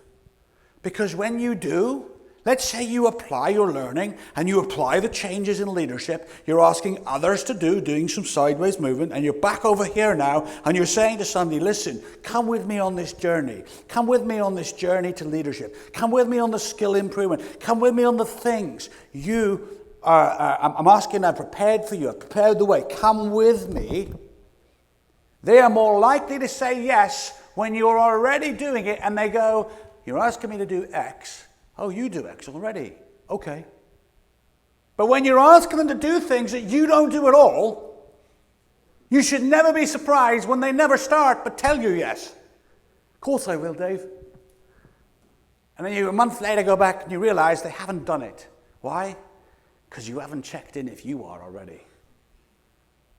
It is our responsibility to look into our future. And if you've ever done this, these things are really cool, right? To look into our future and to work out the leadership required in order to lead our people there. That is up to you. Now, Jordan's given me the 5-minute sign, right? So we've got about 2.5 minutes to go. And I'm going to hit Sky Pause, which is a TV digital controller. Sky is a TV like Fox and all those other ones. There's a controller where you go pause, like this, right? But before I pause, I want to ask you a question. And before we break, we won't break till I say break. I want you to stop for a moment. Of all the things that you've heard in this opening session, this collage, what can you apply? What can you change? And what can you teach? Like literally, like in a classroom, stop and go, I'm going to apply learning the behavior needed tomorrow. I'm going to apply getting my mindset right every day. I'm going to realize the most things that I moan about are all my responsibility. And just as a closing comment for me, you are responsible for everything that's happened in your life until now, period. Which is also a full stop. I learned that the other day. American English translation. Full stop, period, same thing. Right? You are responsible for everything in your life. Even if it's happened to you. And if we accept that and go, ugh, like taking medicine you don't like. You do it because it's good for you. As they said in Cars 3, the truth's quicker, kid. So let's take a break. As we go into this second part this morning, we're going to take a slight gear change gradually, right? As we go through these other 6 principles of leadership. And I do feel like the right place to start this session is just to remind you about this really cool thing, the VR stuff, the virtual reality. One of our clients back in the UK who fits technology to the external side of buildings, right? You know, like digital satellite receivers, broadband via satellite dishes, all that kind of stuff. They actually used VR, this whole VR device, which you can get on your phones. They actually used it to create a studio in a hangar of 4 or 5 different houses that they're classically fitting this stuff to. They then were able to digitalize it inside of VR. So if you're a fitter and you're outside by a house, right? You'd have this VR in your van or in your vehicle, and you'd be there like this going, I don't know what to do with this certain type of connectivity. They could put their head mask on in their car, right? And literally visit a live example where they could click on actually learning how to do this for real and then go back in the customer's house and fix the situation they were in. That's how clever technology actually is today. Again, though, somebody had to go and think about it first. I also want to remind you just a couple of very small things. You're facing this industry question about consulting, right? Isn't that true? And I feel for you as accounting firm owners and payroll business owners because I think that all of your tabloids that are talking about this, Kevin and I were talking yesterday, and Kevin, who runs our RLC Los Angeles office, and if you're in California, you got to talk to this man, right? Kevin's a retired CEO, even though if you look at him, how young is this guy? I mean, how on earth can he be a retired CEO, right? But he's also a brilliant coach. And Kevin was saying, everywhere you look in the tabloids in this industry, they're all pointing to this, right? But there's a golden rule to consulting that I need to put to you, that as soon as I tell you, you're going to go, of course, Dave. You've got to get ready first. You've got to get ready to improve your own skill set, your own ability to connect with people from all kinds of backgrounds, because you do have one thing that consultants like me don't have, right? Your client base, you see their numbers for real. You know what their books actually say. So if you put in the prep time to become a really great business consultant in your firm, you've got the edge over any consultant who's self-employed across America. Because they don't get to see this unless they ask. So if you can learn how to do this, you can genuinely transform your firm. Now to get us warmed back up, take a quick look at this. Telling us, as this chapter has just done, are you taking time to learn? Do you know how adaptable you are and how flexible you are in different situations with different people? I was talking to an accountant yesterday, And they were telling me about this payroll client they've got is a real royal pain in the proverbial. Now, imagine working with a firm who's a royal pain in the proverbial, who's in one of your client base. You've probably all got somebody like that. But the actual gap with the situation that they described wasn't the problem with the client. It was the problem with the client services team, which is a made-up team. This team didn't exist inside the firm, and their ability to talk to the people with the problem. Does that make sense? They were clashing because they spoke different language. Now, if we were talking about romance, you would say to me, oh yeah, women are from Venus, men are from Mars. Ever heard that? You know, that kind of hysterical way of looking at something. All it's saying is we speak different language from time to time, right? Thank you. Is a wee bit of a, it looks like we're good. Thank you. And we do that with our clients. We have clients that you all as accountants will know, you see the world sometimes, and you're all different, in a set type of way. And the rest of the world doesn't see it the same way. So if you're going to open up consulting services, if you're going to open up new ideas, health benefits services, HR services, whatever they are, and you're going to ask your people to own this with you, you've got to do some self-reflection and self-learning first. Have you ever asked yourself this classic leadership question? What shadow do you cast? I mean, those of you who don't work with family members, when you go home at night, are your family pleased to see you? I mean, are they? Or do they watch you pull up on your driveway or whatever you live, or, you know, if you get a lift home or you walk or cycle or whatever you do, do you come home and they go, uh-oh, accountant daddy's back. And he's got a bigger briefcase than what he left with. I mean, isn't that what lawyers are supposed to do? And I'm saying accountant daddy because I'm a male, right? It could be accountant mummy, right? It could be the same thing, right? And you're coming back with your satchel, there's an old-fashioned word, your satchel full of stuff. You know, the amount of accountant offices I go into, and there is stuff everywhere. You know? Do you know what I'm talking about? And I look at it and go, I remember asking an accountant manager, and I won't tell you who it was, whose office was just like a waste paper recycling plant in a room, right? And I looked at her, I went, what's all this for? And she said, oh, I need it all. I said, I tell you what I'm going to ask you, something really simple. Close your eyes for me. Why do I need to do that? Just close your eyes for me and tell me everything that's in this room. Let's see, out of the 150 things I can see that you know are here. She came up with 4. So if all you can see is 4 things, why have you got another 146 of them lying around the place? Because sometimes the environment we create for ourselves is a reflection of how we are. This question's about, how do your people see you? Do they look forward to it when you show up?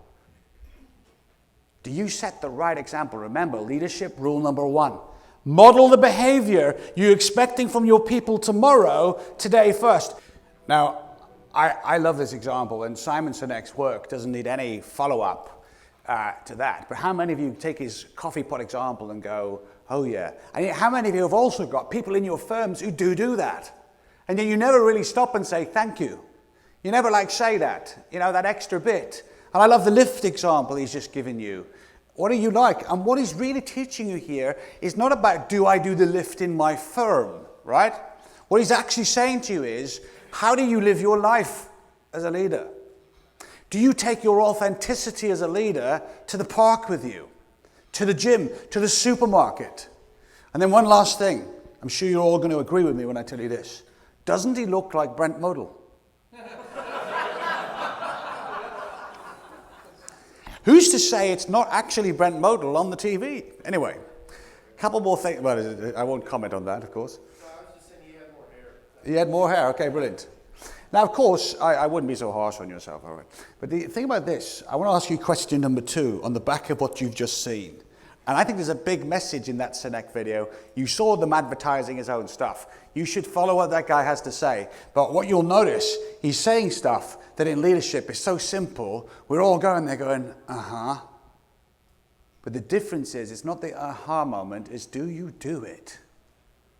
You know, we do a thing in our business where we hand important things with two hands. Like this, whatever it is. And it's so hard when you first learn it. Because everybody passes things like this. And I'm telling you about two hands because it's so free to do. It's free, right?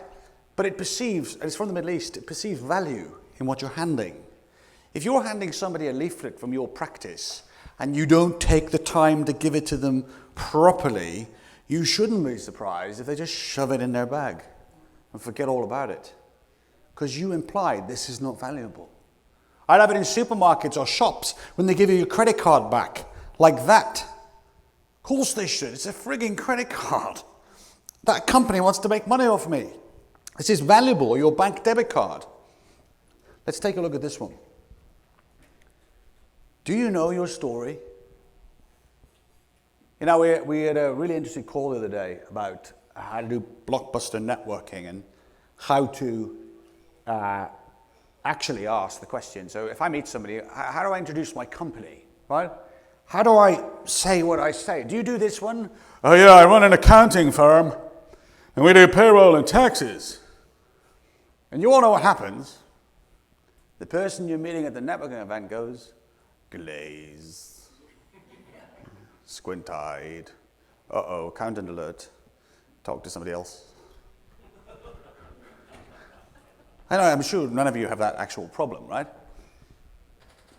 But how do you tell your story? I'm only going to ask you one question about this right now live that I'm going to invite you to write down. What is the pain you're solving for the people that you serve? What's the pain you're solving for the people that you serve? And how do you tell that story to them? As a leadership coach, I have all kinds of wacky things I say. My favorite is, yeah, I'm a leadership paramedic. And they go, what? I stop leaders from killing their people. And they do what you just did. Another one, yeah, I'm a leadership paramedic. What's that? I resuscitate leaders who are dead. How'd you do that? Oh, I can't tell you. Oh, what do? Get them talking, right? How do you tell your story to a stranger? Because if you can't get that right, the other challenge you're going to find yourself having is how do you even tell this to your team? Do they even hear you? Do you know how to communicate to the people in your team? Because principle number 2 is have a story. Are you just an accounting practice? Think of all the things you actually do. Are you in your community? Are you in your local chambers of commerce? Where do you network? Who benefits from the things you do? Do you give back to society? Do you support the Boys and Girls Club or whatever it is in your town? What else do you do? Do you have fun in the workplace? Lord forbid. Seriously, fun at work is brilliant. You know, I was down in Vince's office and they introduced me to deep-fried alligator. That was fun. I tell you, it was quite interesting. Also, deep-fried okra, whatever it's called. Do you know that is get fat food? And I tell you, I loved it. I could have been. And then the other one was those little donuts that are deep-fried. What are they called? That's the stuff. I'm like, wow. And then I had the sweet corn fritters too, right? I didn't want to eat anything else. I was up in Mobile, Alabama yesterday at an accounting firm, meeting a potential client and whatever. They brought me all the best of Mobile, Alabama, and it was all deep fried. I was like in heaven, right? But the reason why I was seeing them is this is a wacky couple of ladies who know how to do the fun stuff, and they're also brilliant at their business too. You got people like this in your firm if you take the lid off and let them become what they're capable of being. And all I'm asking you, and I'll tell you the question I was asked yesterday. I always feel like I've got so much more to do in my firm, Dave. And every night I'm thinking about it. And it's like I'm on the precipice of success. And I don't quite know what it is. And I don't rest. And what do you think's missing? And I smiled like I like to do when I know the answer. Like this. Who are you laughing at? I said, it's because you haven't worked your story out. And you don't know what the big screen version is. Because if you did, all of that energy would go straight into that, like an invisible shield. And you'd have clarity, like that sounded like Star Wars, didn't it? It'd be like this. And you become laser focused because you've joined the dots up. By the way, joining the dots was a kid's thing. Did you ever do that? Joining by numbers? Never understood the interest in that. Some of you might love it. Coloring's on the way back. Anyway. If you don't know your story, you people won't know your story. And the other risk of this is leadership rule number 2. If you haven't told them what the story is, you know what they're doing right now? Making up their own version. Seriously. And you don't want people in your firm making up a story about what they think you do. You want them to tell the party line. Could you imagine a political party saying, yeah, we think we know what we stand for? Actually, I shouldn't say that. World politics is full of that at the moment. Political leadership really concerns me. We were watching this TV show last week called The Pride of Britain. Do you do that in America? And I want to just very quickly tell you about what I find 2 things inspiring, right? When the bombing happened at the Manchester MEN Arena with those kids at the concert, did you read about that? Right? And the Grenfell fire in London, where the block of flats was on fire at 1,000 degrees. These made the news in the US. One happened while I was here, right? The emergency services were up on the stage. And the directors of all of those emergency services, the 3 main services, fire, police, and ambulance, were on the stage. And the Prince William from the royal family, you've probably seen him, slightly balding, looks like his dad, the Prince of Wales, right? Was there to present these thank you awards. Everybody was interviewed, and they were asked, thank you so much, was the speech given to them first, before the Prince spoke, right? And do you know what everybody said? America's the same, by the way. The people that serve you, some of you even volunteer, right? Kurt used to be in the fire service. Can you believe that? Right? Incredible. I didn't believe him at first. He was smiling when he told me. I thought, he's at it. That's not real. That's not a true story. But he was. He was in the fire service, right? Can you believe that? Volunteering. But anyway, do you know what they all said on stage? They said, anybody would have done what we did in their hour of need. Isn't that incredible? And there was a couple of other people that night who won awards. And they all said, we just did what we felt was right. On the night of the bombing in Manchester, people who don't work for the NHS anymore, who've been retired for a decade of all ages, got in their cars, drove to the city and worked all night. Isn't that amazing? It's incredible, isn't it? People who had just finished a shift worked another 3 days. For free.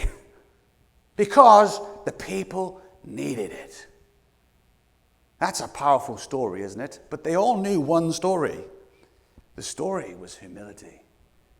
And then these silly politicians, Theresa May, who runs Britain, right, stood up and did a typical political speech, and I'll play back the rhetoric in sound. Blah, blah, blah, blah, blah, blah, blah, blah, blah, blah, blah, blah, blah, blah, blah, blah. And then she did this at the end. Imagine it was political points being made rather than thank you Britain. It was like this, blah blah blah blah blah blah blah blah blah, followed by and the blah blah blah blah blah blah blah blah blah blah blah blah blah and a blah blah blah blah blah blah blah blah blah blah blah blah. That was the talk, right? Her competitor, Jeremy Corbyn in the Labour Party, was stood next to her because we've got this silly coalition government in Britain that doesn't function, right? He gets up and takes a strike at her rather than the people on the stage. Well, I think blah blah blah blah blah blah blah blah blah blah blah. Right? You don't need to know what they actually said because it was nothing of note, right? And then the guy who was the weakest person and the oldest person, Vince Cable, a business economist who's a very smart guy in Britain, who works for the wrong party and should probably run Britain, right? Bit of an older guy, been round the block a bit, upsets people, steps up and says, all I'm going to say is this. The focus and attention tonight is entirely on the people who serve our communities, and we are eternally in your debt. He's not the Prime Minister. Do you know what I mean? Humility is a story. It's either in you or it isn't. And sometimes stopping and going, do you know what? Anybody else would do this. Invite your people into your story. Now, I want to do something very, very quickly, because I want to talk to you about this. Now, I'm not talking about the classic nonsense and mumbo jumbo you can read about from people in my industry who say, yeah, you got to have a vision and a mission. Read someone's book, get bored about it, write something cheesy, put it on your wall. Go for it, right? Seriously, I read so many books in the self-help industry that come from Jim Collins' book. You all read it, Good to Great? People who go, oh, I've read. There's one, and the guy's very good, right? But I won't tell you his name, who's written another book, and he says everything Jim said like it's his own idea. Now, when I reference Jim, I just tell you, you need to read what he said. Right, because I don't need to tell you what he said. You should read his book. I've had the privilege of the 11 companies that made the Good to Great book. 3 of them have been my clients, right? 2 of them didn't know they were in the book. Who led that company recently? If I was in one of the best business books in the world as part of the story, everybody in my organization would be imprinted with a tag, Kujinki. That meant that they would have no choice but to know, because that's so cool, right? Because the Good to Great is a brilliant business story. But you got to read it, and you got to be able to see it. To create your story, you got to be able to see it. That's what vision is, right? It's not the statement on the wall. Yeah, we want to provide a blockbuster business service program for all of our blinking people in our world and we serving our clients, because we're going to bust the industry and we're going to... It's like many of you have got these quotes in your offices. You probably all bought them from the same company, right? They must be retired on a beach somewhere. Big black frame, big internal border, picture of an eagle, and then it says, sorry about this, Shelby and Jordan, dare to soar. They saw you coming.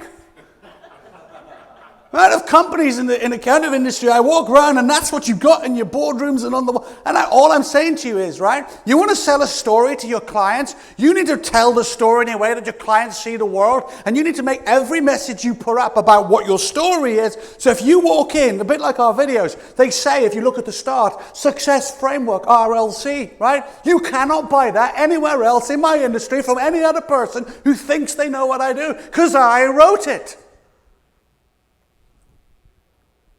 Now, that sign is there so you can see it, because I'm not allowed to tell you about it while I'm up here. But if you haven't got clarity in your business, you should phone us. Because I believe when you learn that process, and Kevin will tell you, you'll be able to take that to your clients, and if you really want to specialize in it, you'll blow your market away like this. Because that came from the biggest boardrooms in the biggest companies, and the clients who were brave enough to help me write that. Why shouldn't a small firm like you have it? Do you know what I'm saying? But with this, you've got to be able to see it. The Bible says, without vision, the people perish. Those of you who go to church, you heard that before? You can't achieve the future you can't see. That's vision. You see the game changer here? It is a movie. Who here has been to see a movie where the trailer was trashy?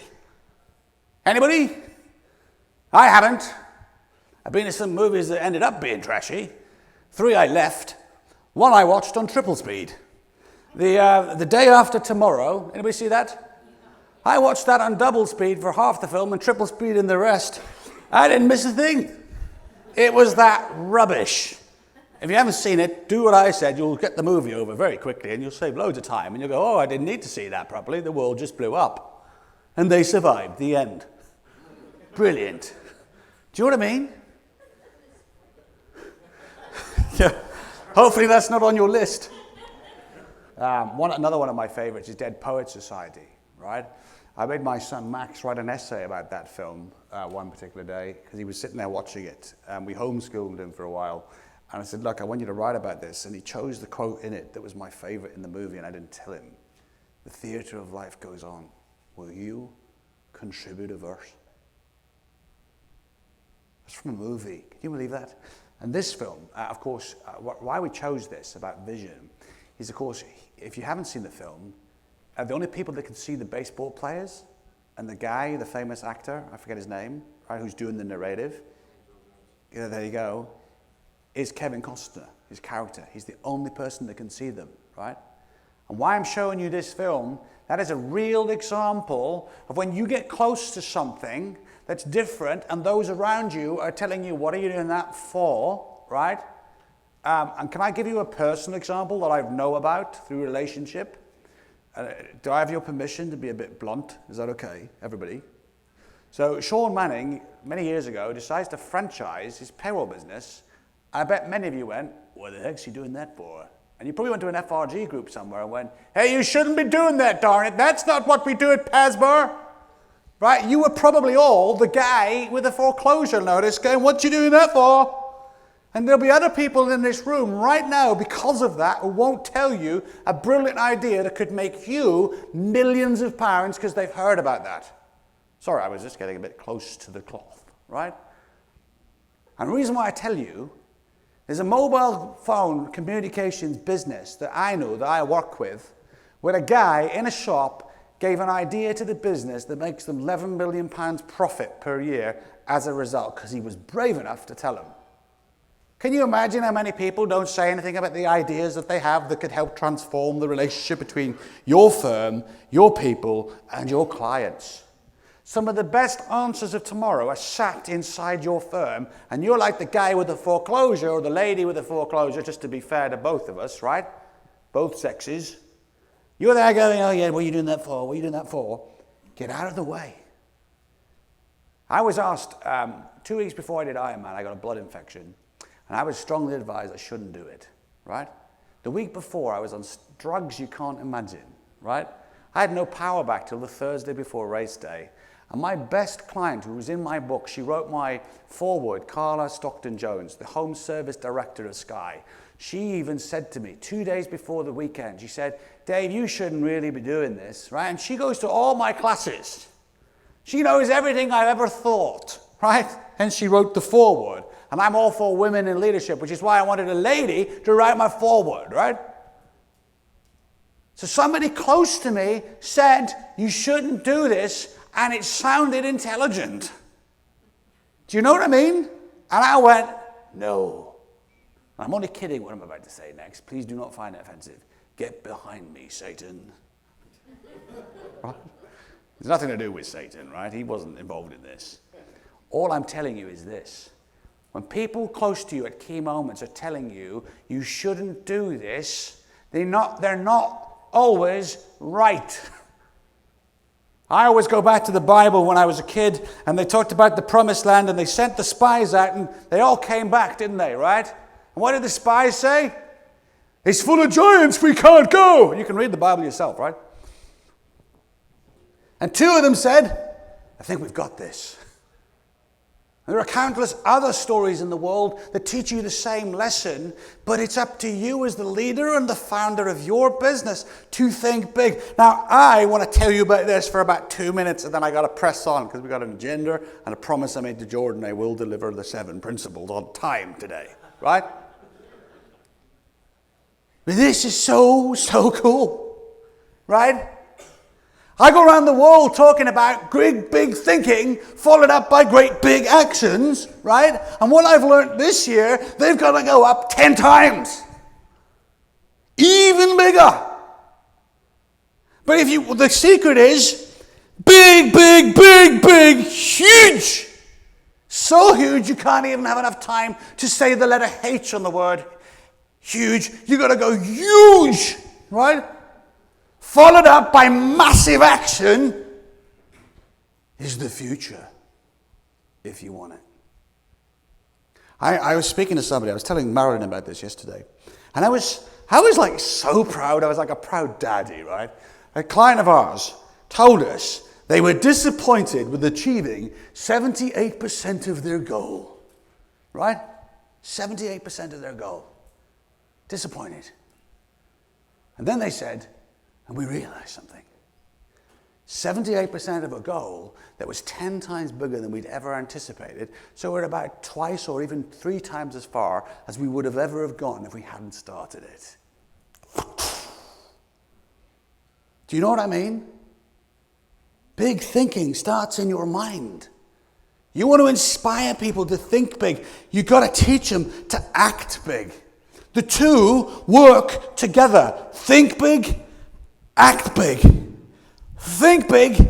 You probably know this now. I'm teaching you the words. Act big. You can join in this time. Think big. Oh, no, not yet. Think big. Act big. It's up to you, right? And I want to invite you about something. We teach a process that I can't teach you today because of time, about fast forward goal setting, which is really quite sexy and exciting, right? And we set 30 goals in RLC per year. Kevin has flashcards. If you want to know how to do it, he'll tell you. He's here. Come and talk to us on the booth. He'll tell you how we do that, right? But I want to now change the process because I've discovered something, Kevin. Now, Kevin is one of my teams. He's going, Dave's come up with something. Oh, no. He's like, uh-oh, because Kevin's very clever. He makes me join the dots up, the things I think about, because I have to, don't I, Kev? So he holds me on the rack and says, Dave, close the process down. Think big, act big, process down, right? I'm going to take our 30 goal setting process that's sexy and cool, right, and changes people's lives, and I now want to bolt it to 6 big, scary, super audacious future things that are here, 6 of them, that every goal will always come from, that's 10 times, 20 times bigger, thinking big, acting big, and I want to see what happens. Who's up for that? Now, here's what will happen, a bit like the movie clip. Here's what will happen.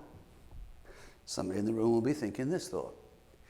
Yeah, Dave, but when it comes to goal setting, you have to make sure they're smart. Yeah, you have to make sure they're relevant, time-related, yeah, achievable, measurable, and specific. In the 1970s? Seriously, I have to say that technique in reverse, the SMART technique. You probably know it. I bet you it's in the blueprint somewhere, right? I have to say it in reverse, because when I say it in the front way round, I start yawning. I'm not kidding. I can't say it. I start going, oh, I want to yawn. And I don't think that's rude, so I don't want to be rude on stage. I don't want to be rude on stage, right?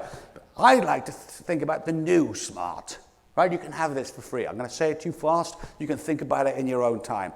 I like to think about goals that are special. Write down the S, special. M, massive. I've got an A, it's an American word. You know, having lunch with an American, you order a salad. The American says, this salad's awesome, yeah. It's just a salad. I'm British, right? I don't get excited by salads. So Americans get excited by salads. Anyway, you're all Americans, I do apologize. Some of you aren't. Some of you are even 2nd or 3rd generation British people from Scotland like me. Thank you very much. The R is ridiculous. And you're thinking, you can't set a ridiculous goal, Dave. You can, right? I use ridiculous technology every day. Do you? I can board planes with an iPhone. I can get a Hoover from an electric shop now for a lot less money than 5 years ago that hoovers your house for you. Can you imagine the people in Korea, in Samson, in a room going, hey, let's make a robot that cleans up by itself. And there's a guy there or a lady going, you're silly, you can't do that. And they go, yeah, we can. There's a world race for the first technological company to send a rover to the moon. Did you know that? There's a $20 million American-sponsored prize. There are 5 companies around the world trying to do it. That is ridiculous. So why not? Does that make sense? And finally, my favorite letter, T. When are we going to start it?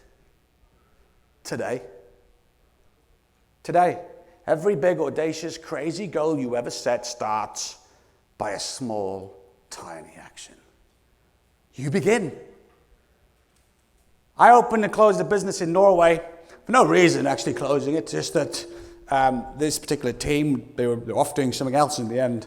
But I went to Oslo to open an office. We opened it for 3 years, and fascinating, because when I was asked, how do you open an office in a country that you don't speak a word of English? I said, what would you do? He says, just go there. What do you mean? So we'll do some research on LinkedIn. We did. I got to meet 35 people. This is what actually happened. I got on a plane and I went there. And Norway at the time was a bit like Chicago in the winter. It was minus 17. So I'm stood on a train station waiting for the train at the airport. It wasn't very nice. It was quite cold, right? Anyway. And I met 35 people to find out if they were interested in this business idea. One person showed up for an interview. I don't know what they thought they'd read. And here's a top tip. If you're ever in a country and somebody shows up for an interview, do you know what you should do? Interview him. I gave this guy the toughest interview of his entire life for a job that didn't exist. I even gave him feedback afterwards on a 90-minute call to help him translate and make the differences in his life in the future. Do you want to know why, as crazy as this sounds? Do you want to know why I did that? He told everybody he'd gone for a big interview. Can you imagine? This guy was unemployed in a very rich community. What he told his family, I'm off to Oslo. And personally, I respect that. I'm not going to go. Can you imagine? He sat there in this hotel, the Grand Hotel Oslo, you should visit. It's got a Michelin star restaurant in it. Very nice. So you've come for an interview. Oh, have you? I've got something to tell you. This isn't an interview. What could that have done to him? But if he puts into action the things that we did that day, and I don't know if he has, we'll get his career back on track. Is that not better than exposing the fact that, why are you here for this? But if you think big and take big actions, anything is literally possible. Now I want to just change a slide. Another presenting tip. If you're changing a slide, just tell people you're doing it. There you go, right?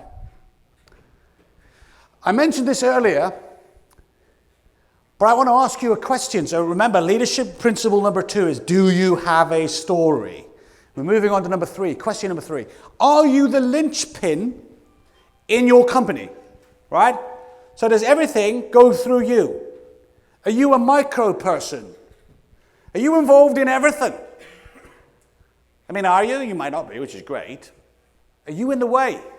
Do you second guess and second check everything? Listen, accounting is not a Michelin star restaurant, right? Where there's a chef at the pass checking it's plated properly, right?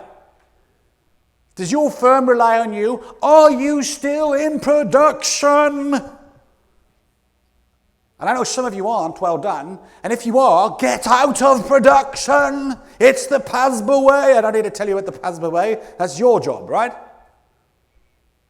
But to do that, you've got to start.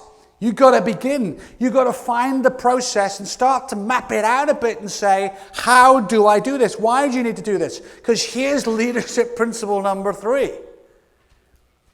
Enable, right? E-N-A-B-L-E, because I'm British, I sound weird. Your people to act, which means do, right? Do you do that every day? Do you look for things to make their life easier? Or do you spend too much time moaning about what they don't do right? When someone doesn't do something right, it's because you haven't taught them right. So actually to help them, you've got to teach them properly and take more time and get it right. Does that make sense? It's up to us. I want to move into the next one. Because fundamentally, this is entirely down to you. But it works really closely with the next one. And just to really invigorate, rule number 4 is coming up. Do you spend time each week making your colleagues and your clients' lives easier? Or are you a fan of complexity? I don't have time to tell you about simplicity. But if you don't look through a lens of simplicity in your firm, the best example I can give you is a client I met in the northeast of England who deal with will payouts, which means somebody's died. It's a bit miserable, isn't it? And then, of course, the spouse starts processing all the paperwork, right? And there were 18 touch points and 4 weeks before it was all dealt with as a service proposition. So what do you think we suggested? Can you guess? How can you legally cut that timescale down and make the touch points 1 or 2 moves? One of the tasks is they had to scan a death certificate. How awful is that, right? You don't want to just reinforce the mourning, do you? It's bad enough the person's not here. They got it down to a 7-day turnaround. Because they started to appreciate the person on the other end. The best gift you can give them is the ability to move on. And the only way they can start moving on is not straight away, of course. It's death. It's awful if you love somebody. It's terrible, right? There's a gap left that can never, ever be filled. But you've got to take the hurdles out of the way. Rule number 4 is this. Do you do this? Do you spend time looking at your business and saying, how can I remove the obstacles here? Or are you it? Are you the obstacle? I'm sure you're not. Sometimes we are, though. Years ago, in RLC, I was the blockage. The day I realized, I know many of you can relate to this, the day I realized I had to be the CEO of my own global business, when I had to actually put my own focus and responsibility and obligation and duty into my own business, I realized so many other things. I often get asked by corporate clients, Dave, how come we've never heard of you? You probably thought that when you first met us, right? I've been in this industry for 15 years now. That's cool, isn't it? Right? I've seen so many amazing things and suffered some really shoddy things and learned from mistakes that I've only made myself, right? And therefore I don't do them anymore. But the thing about that time is, the answer is to the question, why haven't we heard of you, is because I am not, nor will I ever be, nor do I desire to be, I'm sidewaying again, right, over this way, ever going to be your story. It's your firm, it's your business, it's your story, right? I am an enabler in the process. That's it. And if you do something magical in your company, and imagine some of the big stuff we've done, right? If you do something magical in those big companies, you should not, must not, never hear about the fact that we were even there. Right? We're like an American mission into an unknown land to save somebody. You didn't know it happened. But somehow it did. You know, I watch TV, right? I've seen the shows, Scandal and, Madam Secretary, some brilliant TV, right? All these missions happen that none of us ever really know about, that still happen, that no one seems to know about, right? That's our job as an RLC business. We're here to help you build your story for the seasons that we're in with you. I'm asking you to think about, do you do enough of that for your own business? Are you the CEO of your own company? Are you giving it your absolute responsibility and obligation and focus on a day-to-day basis, making your people's lives easier? Are you getting out of their way? And I get people who come along to these things and they go, yeah, but I've got these issues. And I love it. Another one is dyslexia. Yeah, I'm dyslexic. Well done. You've got an advantage. Because it just makes you realize that you've got to code the world in a certain way. It's refined for you if you learn to harness it as an ability. I work with a company back home, and I'm going to pull a question up for you. And they work with severely autistic kids who are 18 to 30, who are usually locked up in mental institutions on drugs. Because the way local organizations deal with this is they just put you in a room. You've probably seen them on movies. There was a film with famous actor who was in the, what was the movie? Not Al Pacino, the other one looks like him. That's it, Dustin Hoffman. He was in a famous film that The Rain Man, right? And in a short narrative, this company's mission statement is to teach the people, the young people they have in their care, that they're gifted with ability, even though the government labels them as disabled. How cool is that? I get to see so many diverse, wonderful things. And whenever I go there, it's like when I go to the hospice, I just go, do you know what? I got to do everything I can while I'm here, because what they're doing is making a difference. And I saw a kid who walks around, and I can't model it because it would be inappropriate. He's severely ill. But this guy walks around now because he lives in a cottage with a round-the-clock carer. And this kid, now, can you imagine being the parents of that child? He's 21, and he's functioning. He's discovering his ability because the people who run that business are removing obstacles in the healthcare system in Britain so that kids who are like that get the care that they need. In your industry, you will have clients that do these things. They're out there pioneering. Support them better by being better yourselves. Now, quick question. I told you about this earlier. And I want to ask it properly. Are you a mood hoover, right, where you suck up positivity wherever you go, right? Or are you, as a leader, a mood magnet, where you suck up the negativity and you recycle it like an air filter and you own it? Which are you? And the numbers, they don't lie, right? Are you a 10? A brilliant 10? Or are you, pardon my English, a number 2? Seriously. It's up to you, right? Do people see you coming in the office and go, uh-oh? Or do they see you coming and go, brilliant, I can't wait to hear what you've been up to today? Because that's a leadership choice. And why do I ask you? Because rule number 5 is a game changer. And that image, by the way, is one of my favorite images in the world. And my wife Debbie's the same. We love that heart symbol of hands. Look at it, right? It's up to you as the leader to encourage the heart of the organization, because if you don't, you'll get the firm you deserve.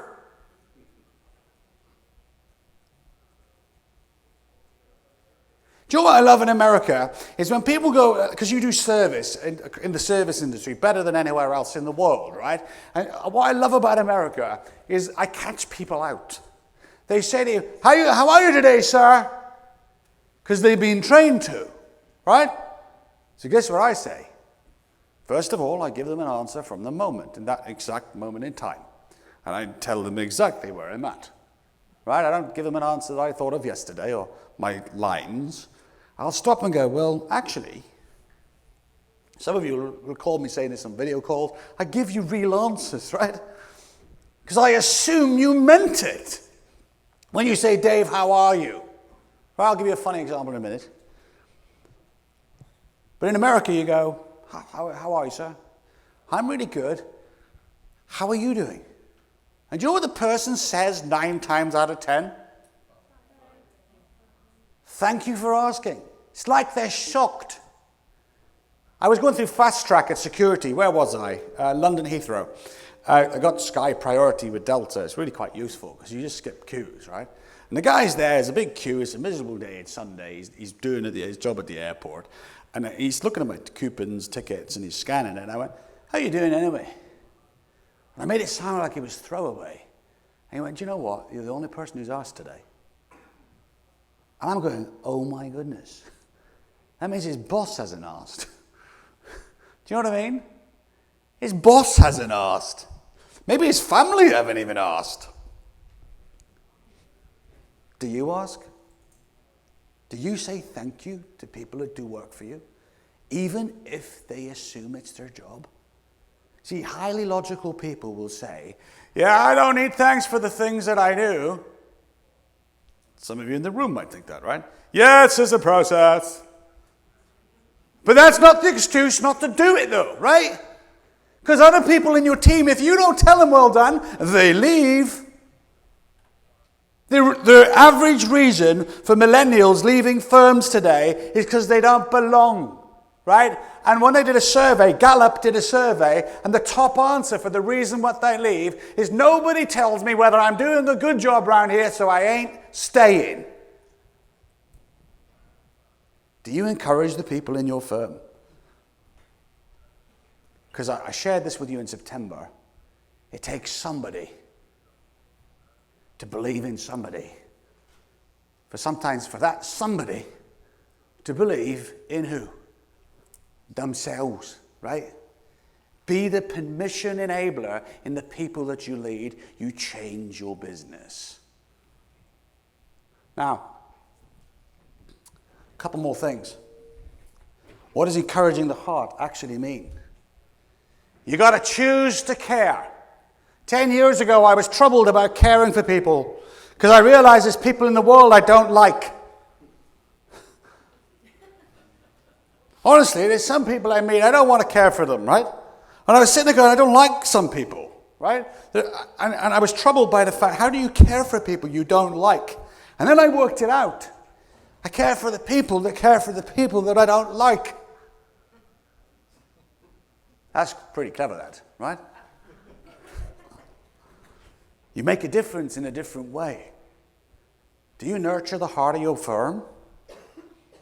Look, some of you in this room, and I'm talking from my own perspective, nobody else's, we're so driven sometimes, we forget the people around us aren't quite the same, right? And I'm the worst chameleon in the world. I'm also the worst comedian in the world. You can ask my wife, right? But because whenever I get better, my world, and I know Barb thinks like this, she was telling me about this the other day, she was telling me about this thought she had. And she was saying that when you're a chameleon, and every time you raise the level, it becomes your normal. It creates a problem for people who don't know what your normal is. So you've got to wait for them to come into that world with you before you chameleonize again. That's nurturing. You got to listen. Number one thing leaders forget to do every day. They listen to respond. They listen with an answer. We teach. Listen like your life depends on it. Do you give your total focus? Or do you just give part of your focus? And finally, guess what? When you learn to do things better, to encourage people, act. In our business, we talk about soul food. I think soul food changes lives. When you give feedback in such a way that it's genuine, specific, and positive, and it's only that, and it's nothing else, it is an inspiring moment in time. And there are ways how to do that. Get that soul food absolutely right when you put yourself second. Do you take time daily to encourage the heart of your team? This is a session in itself, right? Now, let's keep going. I also want to talk to you about a really important question that leads us to number 6. And I'm going to tell you very quickly about being in Dubai at a conference of some of the richest sheikhs and billionaires where I was talking to them, 40 of them in a room.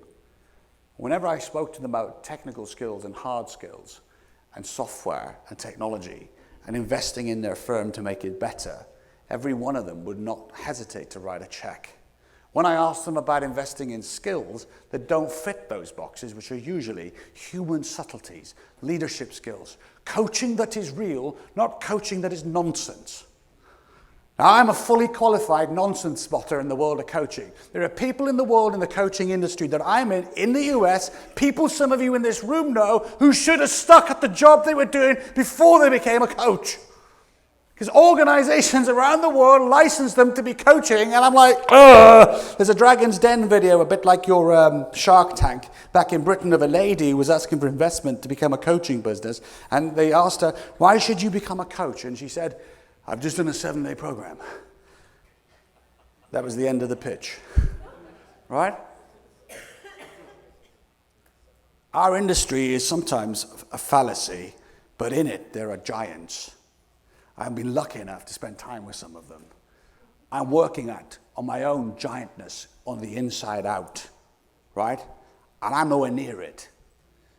But if you come with me and you look at this and say, right, Dave, coaching skills, people skills, leadership skills, you got to practice that as much as the other stuff that you do. There's a debate by Jack Welch that started in 2001 when he looked back at his business and he captured his legacy. He ran General Electric, one of America's biggest companies, for 20 years. He grew the profit performance and share price by 600% in a 20-year period. Montage over, right? And he talked about behavior is the route to permanent numbers. You invest in the start of the process, you put all of your stuff in there, and the numbers, they come. A bit like Field of Dreams. They come. Too many of us are focused on the numbers, and we don't give that any attention. And then we complain about it, and we wonder why our people don't do any of this stuff. It's because you're looking at that. Numbers are a metric of how successful as you are. They are not the answer to business in the world today. Behavior is. From an American, Jack Welch. I agree with him. Does that make sense? You have to do two things equally. And if you as a leader are spending no time on this bit, you're making a mistake. And I don't really care where you go to get that. I'm just letting you know your industry is crying out for leadership, is crying out for consulting. Those are soft skills.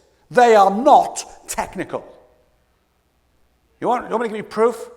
How on earth do I get to work with one of the world's largest manufacturers that has 300 sites worldwide? Why are they asking me? I never worked in the industry. I have done that for a long time. But why would you ask this guy? Because this stuff is transferable if you harness it. And all of you in this room, it's an invitation today. Now, a couple of quick things. We are going to do for PASBA a couple of special things. Some open programs for the smaller firms. So if you sometimes think, Dave, we can't afford to work with you, we got some solutions. We'll email you about it, right? Well, you can be part of a 20 group people and we'll work with you all together at once with the smaller firms. Right? We know what the standards are and they're quite strict. And a lot of the small firms can't even come to these events because they're stuck in that cycle. Yeah, I want to get a bigger business, but I keep doing the same thing. I want to grow, but I'm doing the same thing. I want to be bigger like everybody else, but I'm doing the same thing. So we're going to help you with that. For the medium firms, you know how to work with me already. I'm going to help you with that. But if you're serious about consulting, we've already got the stuff you're looking for. You just got to be brave enough to do this. Because we turn people down. I fire clients. Not because I'm a sadist or a nutter. Because if it doesn't fit, and you know this, if a client doesn't fit your DNA, what do you do with that in payroll, accounting, and taxes? Do you keep them, or do you get the base you want? We're the same. Kevin turned somebody down the other day. He's mental, right? Because if it ain't right and it's not going to work, don't waste your time there. This one's important. Leadership principle number 6. Recruit, retain, and develop and reward the right people. The Bank of Ireland many years ago when I was working with them did the best bonus scheme I've ever seen, right? Because they worked out to retain talent, if they locked in the bonus sequence for a 2-year delay, people never left. And if they built the culture right, and I haven't got time to start on culture. Culture gets on my nerves. Because everything you read about culture today is not true. People write about it like they know and they don't, right? 3 words about culture I'm going to give to you for free. Number 1, culture. That's the first word. Second word, definition. Culture doesn't take time. It doesn't, right? A company I worked with closed because the board would not sign up to the proper culture, and then their competition pulled their trousers down and a $1 billion business collapsed. Because the board would not sign up to the cultural contract that I presented to them. They said, no, we don't want to do that. 2 years it took for a $1 billion business, prints £110 million profit per year to collapse like a deck of cards. The game-changing moment wasn't what happened next. Is the fact that the millionaires who'd sold the business and had made all the money did not sign up to the value-based cultural system, the ecosystem that had got them there, and the evolution of it to deliver the services to the people that they employed, which was 6,000 people who lost their jobs overnight. They didn't sign up to it, right? Definition. It's defined. You do or you don't. You do or you're out. That's what culture is about. You do it and learn, you sign up or you're out. You don't negotiate on culture, right? I'm getting animated, I do apologize. I'm dialing myself down. Right? Like a suspension system on a car, right? The other one, you turn it into distinction. You make it good. You make it so good, people tell other people about your culture. People meet you and go, you're different. How? And you're able to tell them because you've defined it. There isn't a journey with culture. The journey is the process to build it. The building is a process. And there's only one way, right, to build culture that works. How do I know? I designed it. And I've seen people do it. And you can't learn it anywhere else. You want to be different. And my invitation to PASBA as a speaker is not about being here today and trying to sell to you over a conference. And it's not about saying to you, sign up to our courses, be part of our team. No. I want to create a movement in the US that addresses the leadership deficit in the global business today. My invitation is, do you want to be part of that? Are you sick of your community? Because I'm sick of the world community. People that just don't care. That's what drives this guy stood in front of you. That's what you're connecting with. I just happen to do this as a job. And if you want some of that in your community, then you should talk to us. If you don't, that's cool. But the lessons I'm sharing with you is a set of 7. 7's coming next. You take these and apply them in your business will grow. And they're not in the book. So the book is extra. You got more you can dine on. Now, some of you will read the book because I changed it so quickly. It's gone through about 5 different copywriters, and they've missed things. Brent told me. Pronouns and nouns need fixing. Right? Thank you for the feedback. I'm a teacher. I love it. I'm so glad you were, because I wasn't. Although I teach teachers. Can you believe that as well? I go to schools. I do stuff in schools. Anyway, and I mess around with that because that's like playing with the teachers. I make the kids laugh at the teachers. They love it. It's funny. Anyway. But in the book, get past the little things we're fixing. You're going to get the first edition as exclusive, right? Because we're going to do a second edition pretty quickly. There's a few changes we're making to the layout, but yours is for you, right? It's a one-off. And I want you to hold that, and I want you to do what I said earlier. Pick it up, put it down. Pick it up, put it down. There's stuff in there you can skip. There's stuff in there you can read. There's stuff you can go back to. But it's wired in a way where we know that people around the world, like you, like me, like other industries, need to step up, smarten up, and be the difference you're complaining about. Solve your own confusion. It starts with you. And if I was talking to you about parenting, let's pretend we're doing a parenting seminar. Are you ready? Welcome to the Real Leadership Parent Seminar. First thing you got to fix as a parent is you. Every change you make with personal development is built on changing a habit or a belief system that the person usually changing it has had for years. Right? Let me give you an accounting example. Let's say you're doing a tax preparation or an accounting process, and maybe somebody like Thompson changes a process for the better, right? But you've done 300 tax returns that year, maybe 900 some of you, because some of you are like machines, right? You've 900 times done a process, right? You change 900 times of a process by one tiny step. This is what happens every time if it was a needle. Because you're changing a micro habit, right? That's what she's talking about. Understand the learning journey that the person on the other end who's learning, your teams, your people, they're going through that. And allow them the time to flatten the line back out by repetition and practicing your leadership every single day. Now, I want to show you just a couple more things. Here's number 7. Execute your success framework. Execute your plan. This rule is not have a plan. This is not write a plan, right? In real leadership, you should have done that.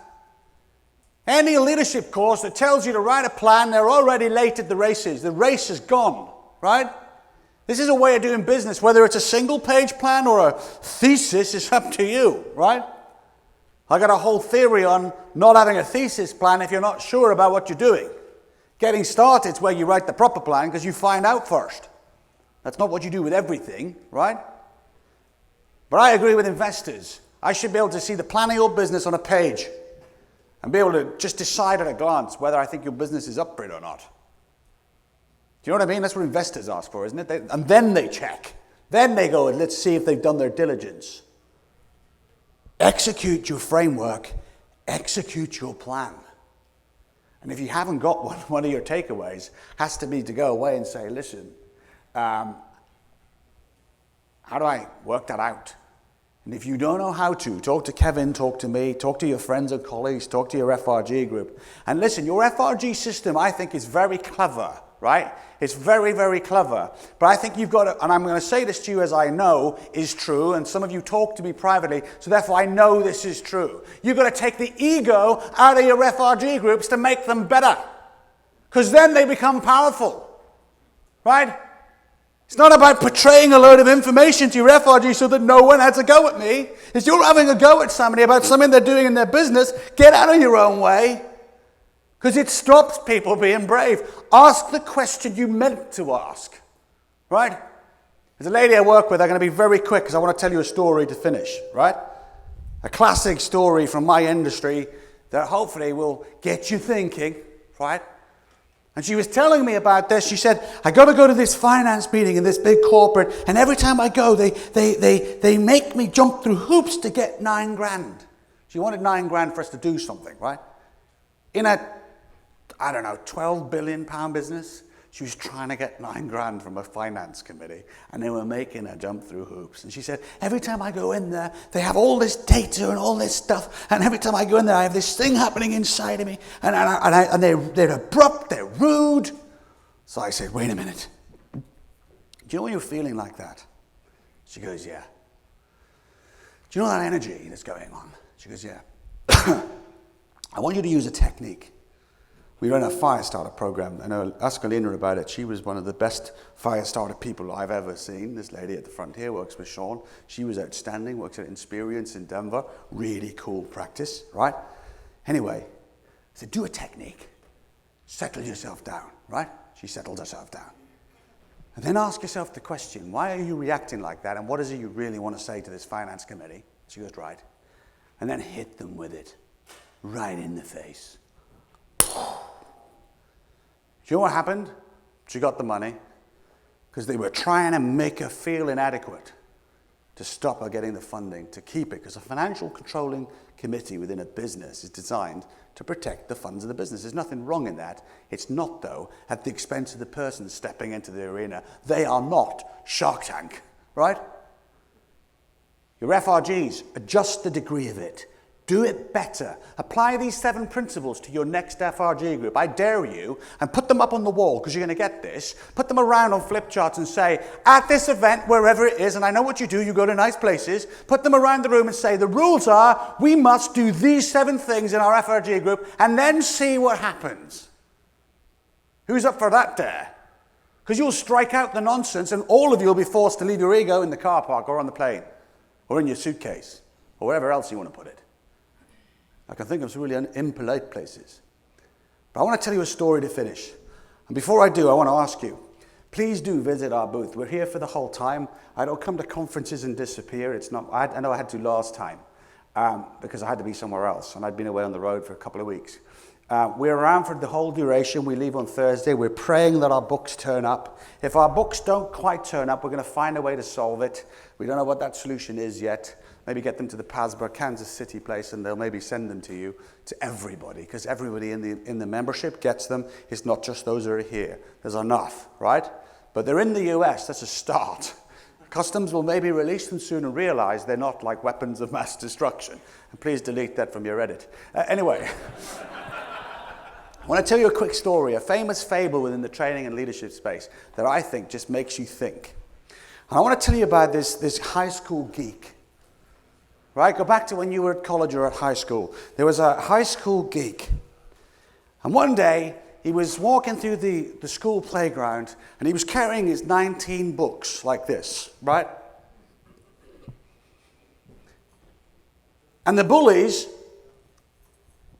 came over and started picking on him. You know in the classic movies, you know the scene? He drops them all over the floor. And just by chance, one of the American football players who's on the, you know, the type of character, he's probably called Chad or something, right?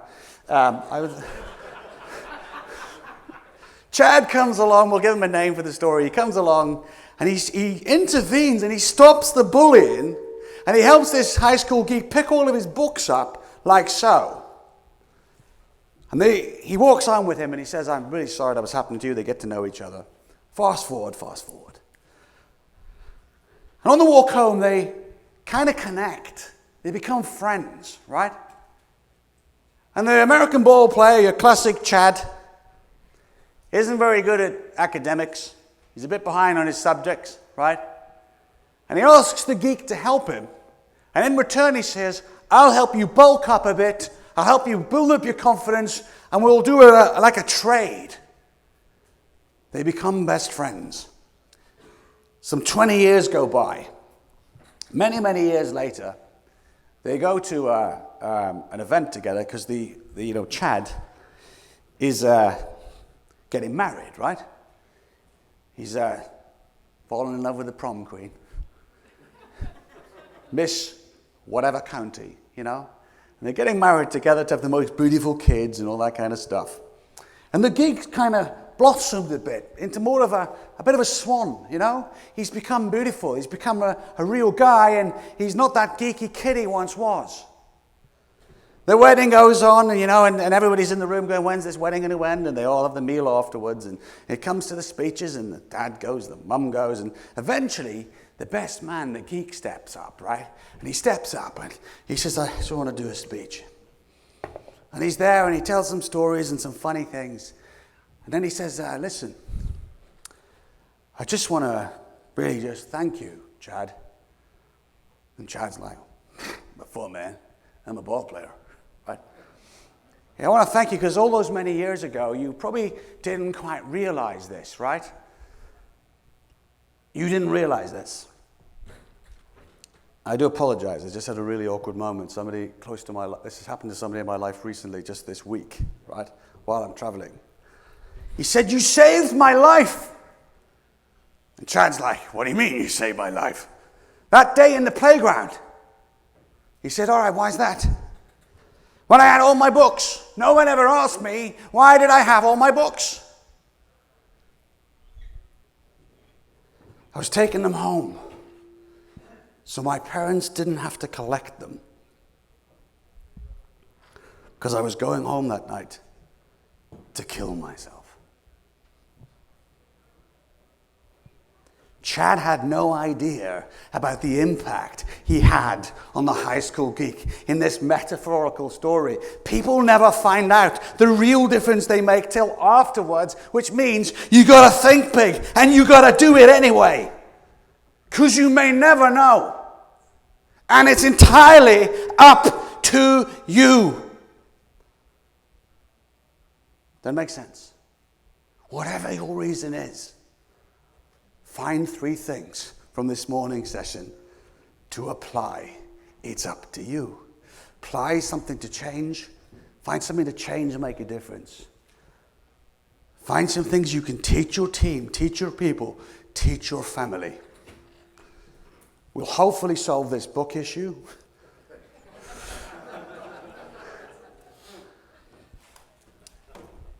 Come and see us at the booth. Here's the 7 rules that you've just been looking at. My final words to you: be a leader that does stuff. Don't be a talker, be a doer. I've been Dave Evans. This has been Real Leadership Coaching. I'm out. Thank you.